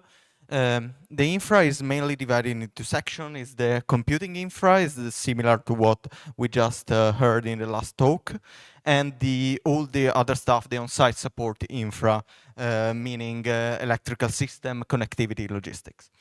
The picture is quite representative. We see the two kinds of infra, me for the on-site support, Alessandro for the computing infra, is the Kubernetes guy, and all the others that look. Both of these sections are equally important. So let's start from the computing infra. We put all the infra in cloud. This year we used GCP, Google Cloud Platform. Why did we choose that? Mainly because it offered the grant, the $500 grant. We used $450 for the two CTFs, quals and final, mainly to max the grant. Why we did choose to put all in cloud? Because in the quals infra cannot be on premise because we don't have a premise. It's a remote event. In the final, also we have 6 persons in the game arena, but we have no limits for remote players. So basically, the infrastructure should be accessible from all over the world. So we put all in cloud using Kubernetes as the orchestrator. We used a single out-of-cluster virtual machine for the VPN concentrator for the finals. It was connected to the same network, so it basically almost cluster. The Kubernetes cluster is similar to what we just said. It used different kind of VMs for different kind of stuff.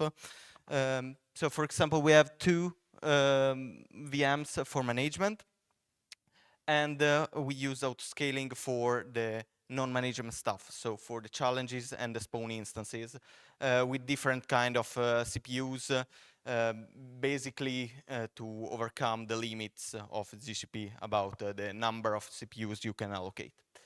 We also fully automate the provision and the deployment of the infra with Terraform and Ansible. This was for the entire infra, from the cluster provisioning, the VM creation, to the DNS records and the challenge creation. The management infra was custom made for Snake CTF in the last 2 years. We use traffic as the reverse proxy in cluster. We use CTFD, but we heavily modded CTFD with different plugins and microservices because we want to have dynamic flags. So to have different flags to different things to detect basic flag sharing. Then by basic flag sharing, I mean giving just the flag and not the solve script. It seems unusual to do so, but still it's done. So to have these custom flags, we divided the challenges in 4 types or in 4 kinds. So we have the standard challenges that are the usual CTFD challenges, 1 flag for everyone. We have the static, what we call static, are challenges with attachment, how we create attachment for different teams. We have a builder that creates the attachment, runs some kind of script, creates the attachment and allocates for each team. We have jailed challenges, when we can put the challenge inside NS jail. We do that basically for resource constraint mainly. So we pass the custom flag to the jail app. It's a wrapper to the standard NS jail app. And also we have on-demand challenges that are the spawned instances, 1 per team. This is a simplified view of our infrastructure. You see, we start from the internet. From the internet, we can access CTFD, the bucket for the static challenges, the on-demand challenges that are not represented, and also the on-demand status API that for knowing if a challenge is up and where to connect to it. And also we connect to the jail challenges. The main part is the flag API that creates the flags for the teams, and distributes it to all the other stuff. For the VPN, for the final, we did not want to give access publicly to everyone, so we used a VPN. A single VM acts as a concentrator and allows access to our internal network. We used the pure WireGuard. A single IP tables rule was used to allow traffic only towards the cluster ingress in order to avoid malicious players to use our VPN as a public VPN and accessing other stuff that was not our infra through them. So now let's get to, this concludes the computing infra part, and let's get to the support infra, that on-site support infra. That's the most interesting for, the most unusual for these kind of talks. It's not trivial to develop the on-site support infra because we are hosting a computing event, so good connection and good power source are expected. We have computers and they consume a lot of power. Why we did not choose to outsource that? Because mainly we were unable to find someone as a company that was able to meet our requirements with the same kind of reliability that we requested. So let's start to talk about the electrical system then. Computers, in fact, consume a lot of power. And we want to guarantee at least a kilowatt per team. We have 15 teams, so that's 150 watts per person, teams for 6 people.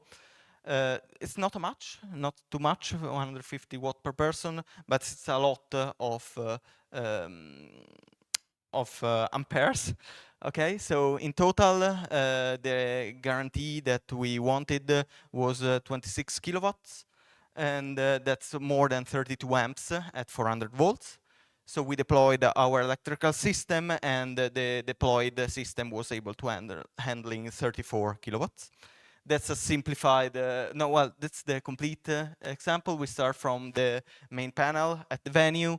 We distributed and we separate the phases towards different tables and different kind of stuff.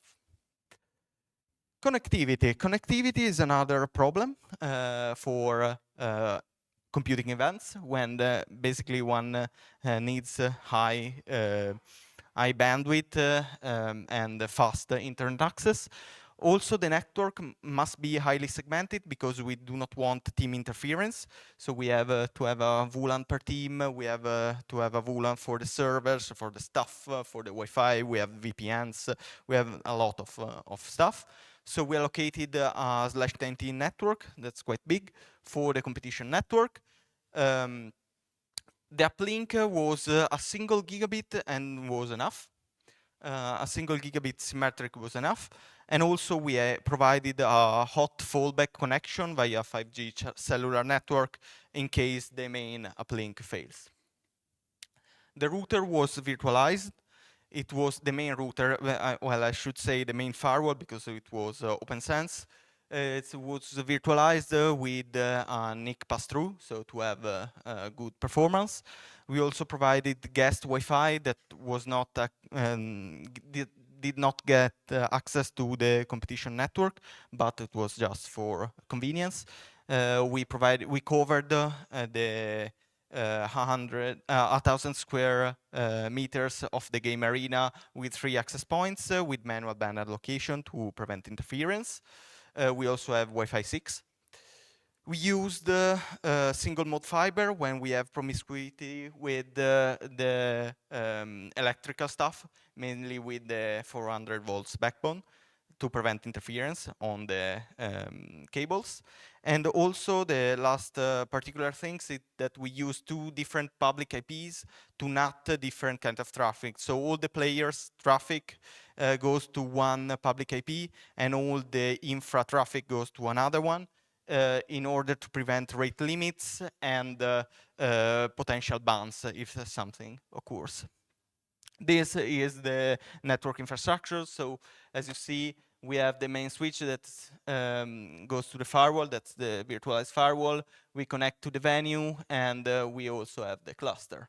In the cluster, we have the VPN concentrator that terminates remote challenges, and we have the cluster itself with two different kind of ingress load balancer for public traffic, such as the scoreboard, and public traffic and private traffic, that's all the rest. Another thing to consider is logistics, meaning transport, deployment of the tables, the wiring, and the devices themselves. Coordinating the arrival of guests with the venue to welcome the guests, basically, and also to test everything. So that's a lot of stuff to do in very little time. So to ease that, we prepared detailed checklist, detailed schematics to deploy things more easily. So during the planning phase, we prepared detailed schematics. So as an example, we knew exactly how far from the walls we need to put the tables. And that helped a lot, actually. Another stuff is that we discovered that when you do an on-site event, you will lose stuff. It's not it's not to ask if you will lose something. You need to track what you lose. Okay, so to do that, we try to label everything that moves out of our storage to the on-site location and track the asset with open source software that is Snipeit. We have 161 assets at the moment. Several hundred more are still to be labeled. We used also data matrices code to ease the scanning of the inventory and the assets. This is Snipeit, so we use it to track all our stuff. So basically, we have the asset tag, we have the description of what it is, where it is, and we can check out to different personal, different places to basically remember where the stuff is. Also, we discovered that we had a lot more stuff that we started planning it. By the way, that was my car, and this is actually compliant with the registration certificate, so please do not arrest me. We had a lot of stuff, and we need to improve that. We need a logistical partner to ship the things around.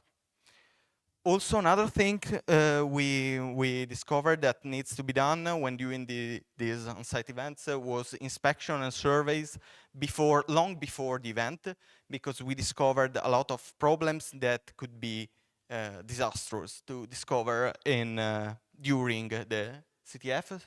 For example, we have this venue, this large village that at total capacity was 3,000 guests. Not in December, but at total capacity, it was 3,000 guests, and it was connected on a 500 megabits per second connection. That is clearly insufficient for a CTF. So we coordinated with the ISP to increase the bandwidth available for the event duration. Also, we prepared the backup one for this problem. We discovered also that the data wiring, the Ethernet cables in the walls were broken. So we asked for a fix, and the venue provided fiber optics to the game arena. Also because we were in the same building as a pool, and inside pool and chlorine basically destroys Ethernet cables. Other inspection, we found in the electrical panel some faulty devices that prevented us to give power to what we need. So the venue fixed that. Also, we went as deep as checking the fuses in the panel to make sure we had spares. what we learned. So we need other miscellaneous if we learned is that we need to test the connectivity much more thoroughly, because apparently the Discord CDN was blocked. I'm not sure about why it was blocked or unreachable at least. Maybe it was a MTU problem. I'm not sure about that. We also need to configure all the equipment, also, especially the networking equipment before arriving at the venue. We found ourselves to configure the access points at the venue, and it was quite a mess. Label everything, I cannot stress that enough. Do the surveys and do not coordinate with the venue itself if possible, but with the partners of the venue. It's usually easier. So another aspect that we targeted when organizing CTF is to ensure that during the competition we have a healthy and safe environment for everyone. The way we did so is to have clear harassment reporting procedures. We also designated 2 people as point of contact for reporting any issues, and this allowed us to monitor the situation during the event. Also in 2025, we reviewed our code of conduct and adopted a new, even stricter one. Now these measures allowed us to improve diversity among players, so we were able to attract a more diverse set of players and improve gender diversity. But despite this, and despite our renewed code of conduct, we still get about 1 harassment report every year during the event. So this means that there's still work that needs to be done. Also, a few ongoing issues. So in organizing, so we currently lack enough people to organize Snake CTF. We lack volunteers, we lack challenge authors, and I believe this same issue affects many other small teams. But in our situation, we are currently struggling to organize the CTF 2026.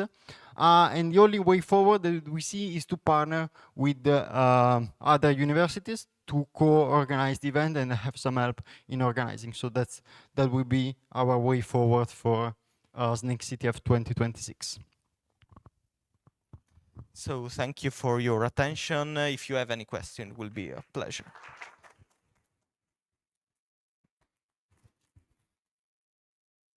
So time for the talk and also the work is.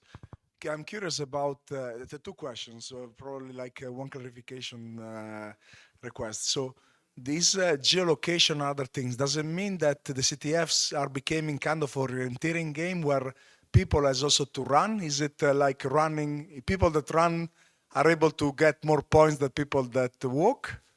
Just a question, just a curiosity. And then second question, I met Mikulan that was coming with the same plane with me, and he mentioned that we were supposed to be backed up by companies that at the end did not give too much. And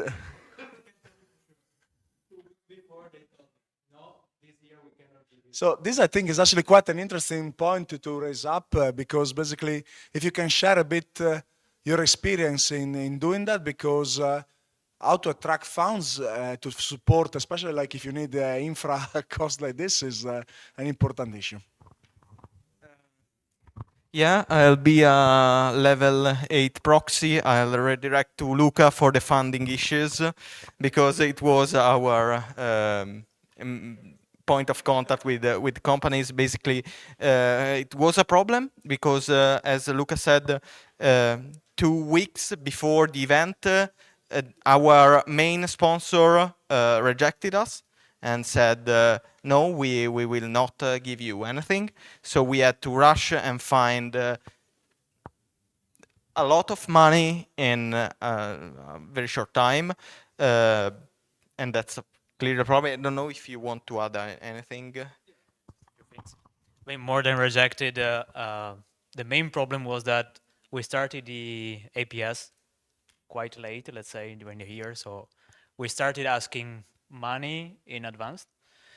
But then, because we had to wait for the APS, because now we're not passing through the university anymore, and then we started asking again after what June, something like this, and then basically for companies it's a bit too late, but for big companies it's not. So big companies can, but what was missing was the coordination between the international offices of these big companies. Because the participants were from all over the world, the Italian office didn't want to participate alone, so they involved also offices from all other countries, and they were not able to coordinate on time. So this is the main reason why they decided to not go on for this year, and they asked us to contact them again for next year. So this was the main issue. And from another point of view is for small companies, because we are this is a competition from Friuli Venezia Giulia, and we wanted to involve some small companies, let's say in Friuli, and unfortunately it's quite difficult to get those companies, because maybe they have not the funds or the people that can work on it, and in a short time it's very difficult. So you should start early, let's say even now in December for next year competition, you should start contacting the sponsors, absolutely. For the second question, Michele is the intended person. So, so you mentioned that the running is beneficial. That's true, and that's also something we're currently working with, ensuring fairness during the competition. So during the first year, we had, for example, people driving a car versus people walking. In the second year, we started to be a bit more strict, so we banned the usage of any motor vehicle. And so technically, yes, running is allowed, but winning the CTF comes down mostly to having a good strategy. So 6 people can easily divide the game area in 6 sectors, and that's much more beneficial than just running without a strategy. So it mostly comes down to strategy. Yeah, just the Japanese team, for example, when these real world CTF started, get down to a table, and we see this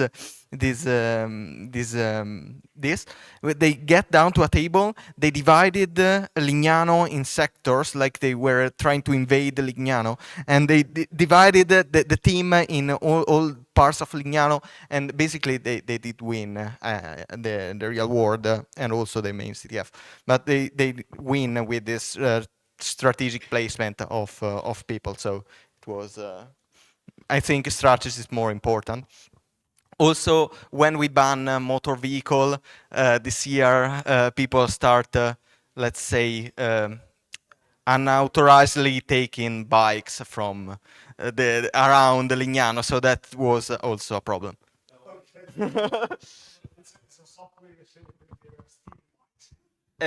I'm not saying stealing. Let's say unauthorizedly taking them from the streets. If you were in Lignano at that time, basically you could see the police, me and him, following them on the bike.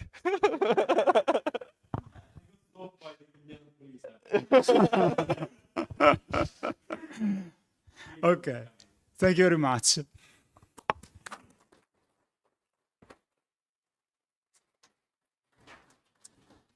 And now, for the last talk of today, I'm very happy to welcome a group of students from high school in Romagna.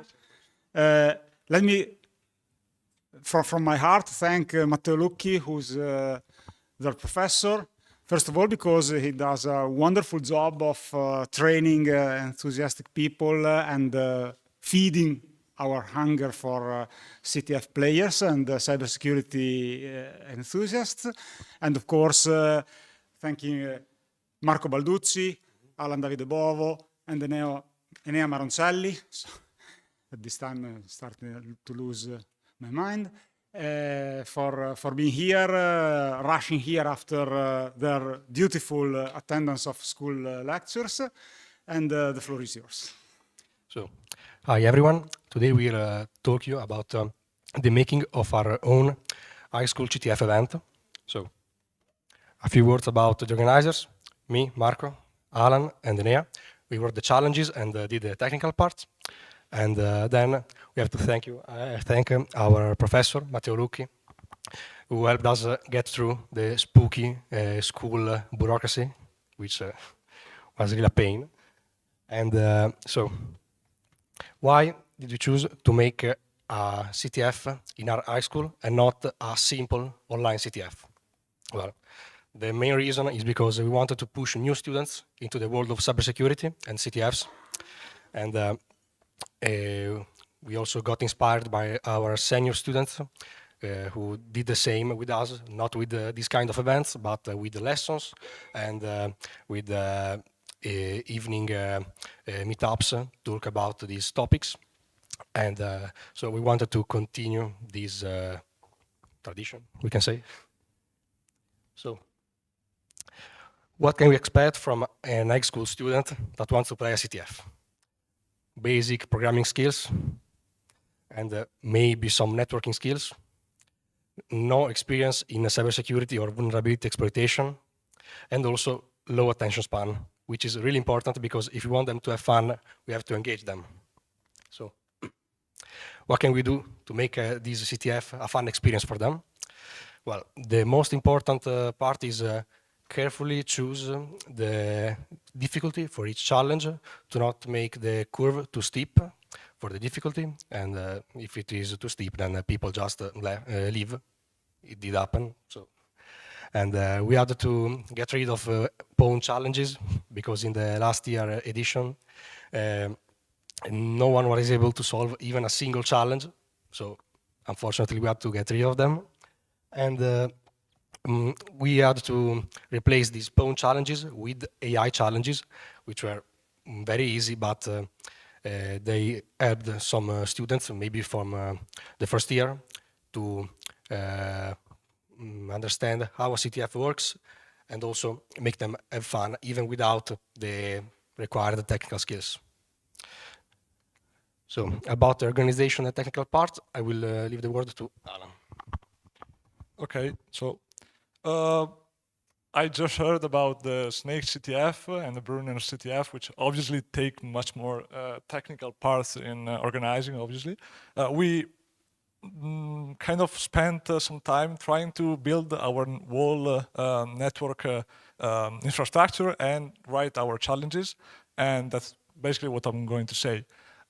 First of all, I want to speak about our organization. We divided basically in trying to find sponsor and organizing the event while searching for students that were interested in participating in this event. The main difficulty in trying to find sponsor was that we tried to find some industries and companies of our territory which basically did some kind of cybersecurity by themselves, which obviously were about 2 or 3 companies in the whole Emilia-Romagna, which is our region. That was hard, but actually we found a few, which we want to thank again to for the help in organizing the event. They actually helped us buying stickers, buying the infrastructure, and also buying some T-shirts and medals that we used during the event. The most difficult part actually was trying to find interested students. The better way to do so was to make them skip classes during the morning, which obviously is the best way, since we all know that Italian literature lessons are bored as nothing else. I'm speaking personally about it. And that's how many people that we attracted using this the try of skipping school. We organized our challenges using GitHub, obviously. We didn't have any other choices, but we decided to use the organization that also the Cini used to write challenges. We divided everything in names, but also wrote some description, write-ups, and also some checkers, which we used in a strange way. to like make able every other staff member to like set it up even if it crashed during the event. This is a quote that I wanted to post. It is, if it works, maybe ChatGPT cooked enough not to be blamed. That's why we kind of bytecoded every single checker manager we used. It worked, so it cooked as well. And it worked perfectly fine since we found some issues during the challenge.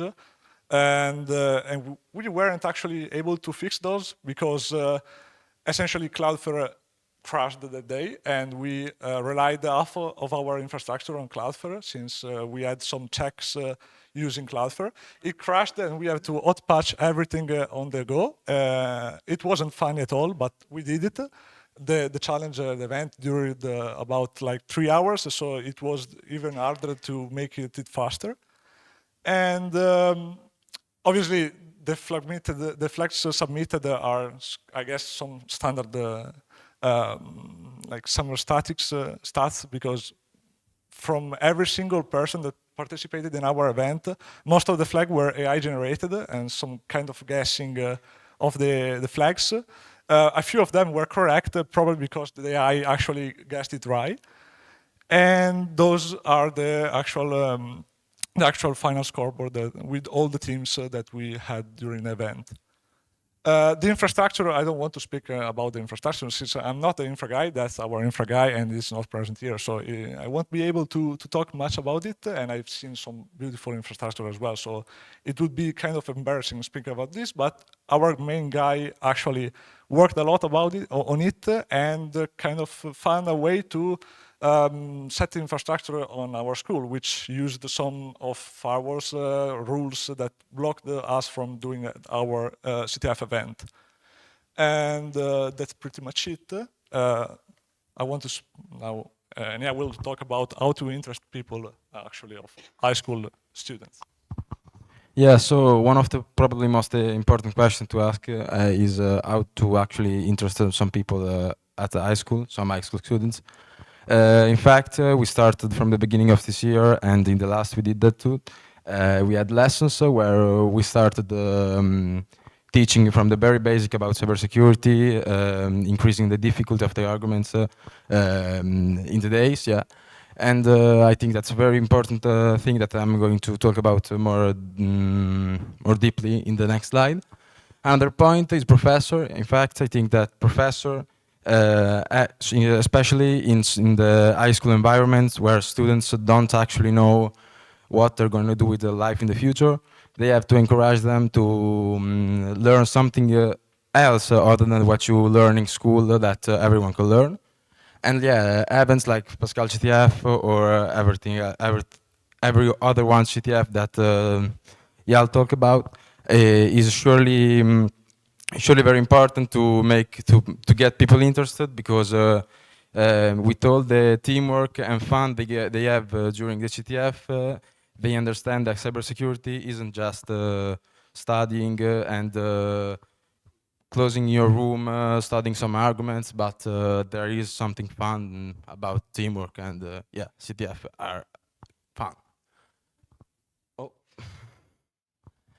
Talking about lesson, yeah, as I said before, we start from the very basics, and because high school students, as Marco said before, haven't no cybersecurity skills because schools doesn't teach them, at least in high school. And in fact, we started from zero because we didn't want to scary students about cybersecurity, because yeah, some advanced arguments can be scary to hear about them, but yeah, from the beginning can be more easy to start from them from there. Yeah. Lastly, some suggestions that we can give about interesting people, especially high school students, about CTF are easy challenges, because as Marco said before, everyone needs to have fun during the CTF, and with only difficult challenges that can happen. So we need to keep some easy challenges for newbies to solve them and have fun seeing a flag for the first time. Another crucial point is surely write-ups, because many people try to learn with CTF, and without write-ups they can't do that. And lastly, memes, like that one that I really love, help putting some fun into cybersecurity that, as I said before, isn't just studying, but something more funless. Thank you.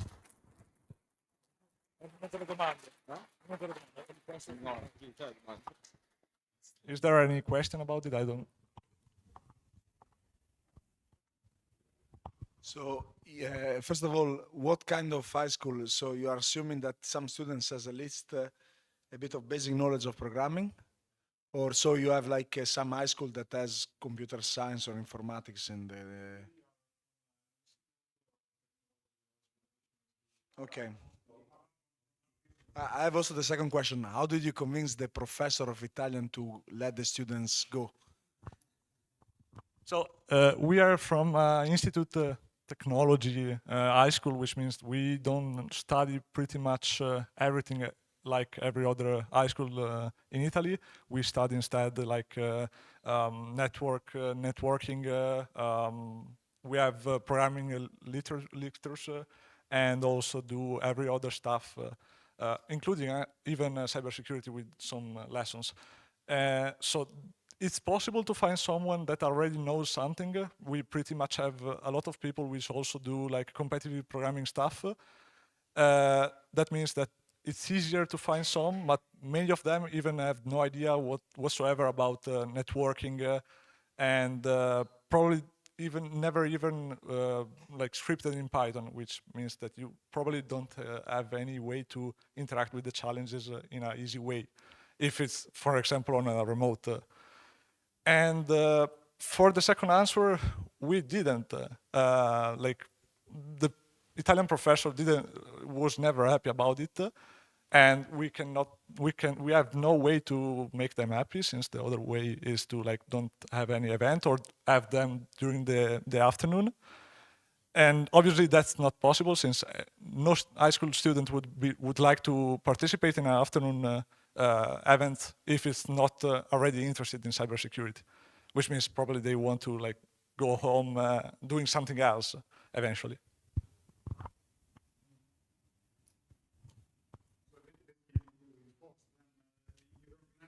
Yeah.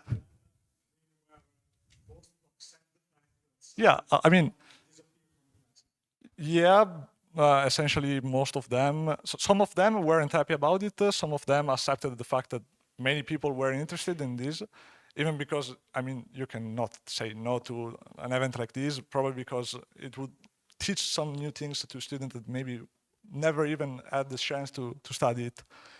And we actually had some kind of restriction. We had some lessons from our sponsor during the morning that the students could participate in, but if they wanted to have the full like presence of school during that day, they had also to participate in the final event, which were in the afternoon.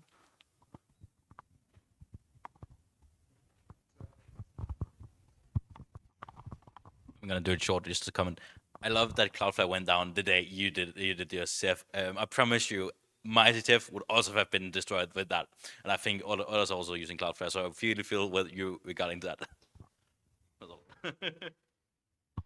It was funny actually, since we had to do pretty much everything on the go, and the challenge was the event was already started, so it was kind of a meme itself. Did you ever get some feedback about why Pwn in particular was like a category that students didn't manage to solve last year? And like, did you try to fix it in any way, like by proposing the simplest Pwn challenge possible, or did you just give up because it was too hard? The main problem is the students that participated in this event, for those was the first day of doing cybersecurity. They never studied the architectures of computers at a low level. So basically they have no idea whatsoever what were, for example, registers, stacks, and so on. So they couldn't even think about it. We tried to have a lesson last year about some main technical skills for CTFs, but compressing everything in one day only, even in only afternoon, was even harder, and many of them couldn't even follow all the process of, for example, PON challenges. We tried to make some challenges, but they were basically difficult to handle. We had instead some reverse engineering challenges where we provided the only code itself. Also last year they were broken because someone didn't know how to put them up. I mean, they deleted the flags because the file system wasn't read-only, and that was a problem actually.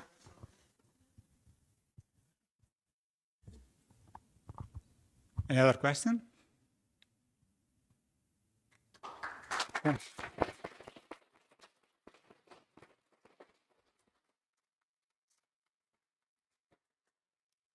So, I mean, they're perfectly on time now, so their coffee break and cookies not on this floor again, but on the street level. And after that, everybody's free to go, everybody except the core members of the CTF teams that will organize bigger, better, and faster competitions for the next years.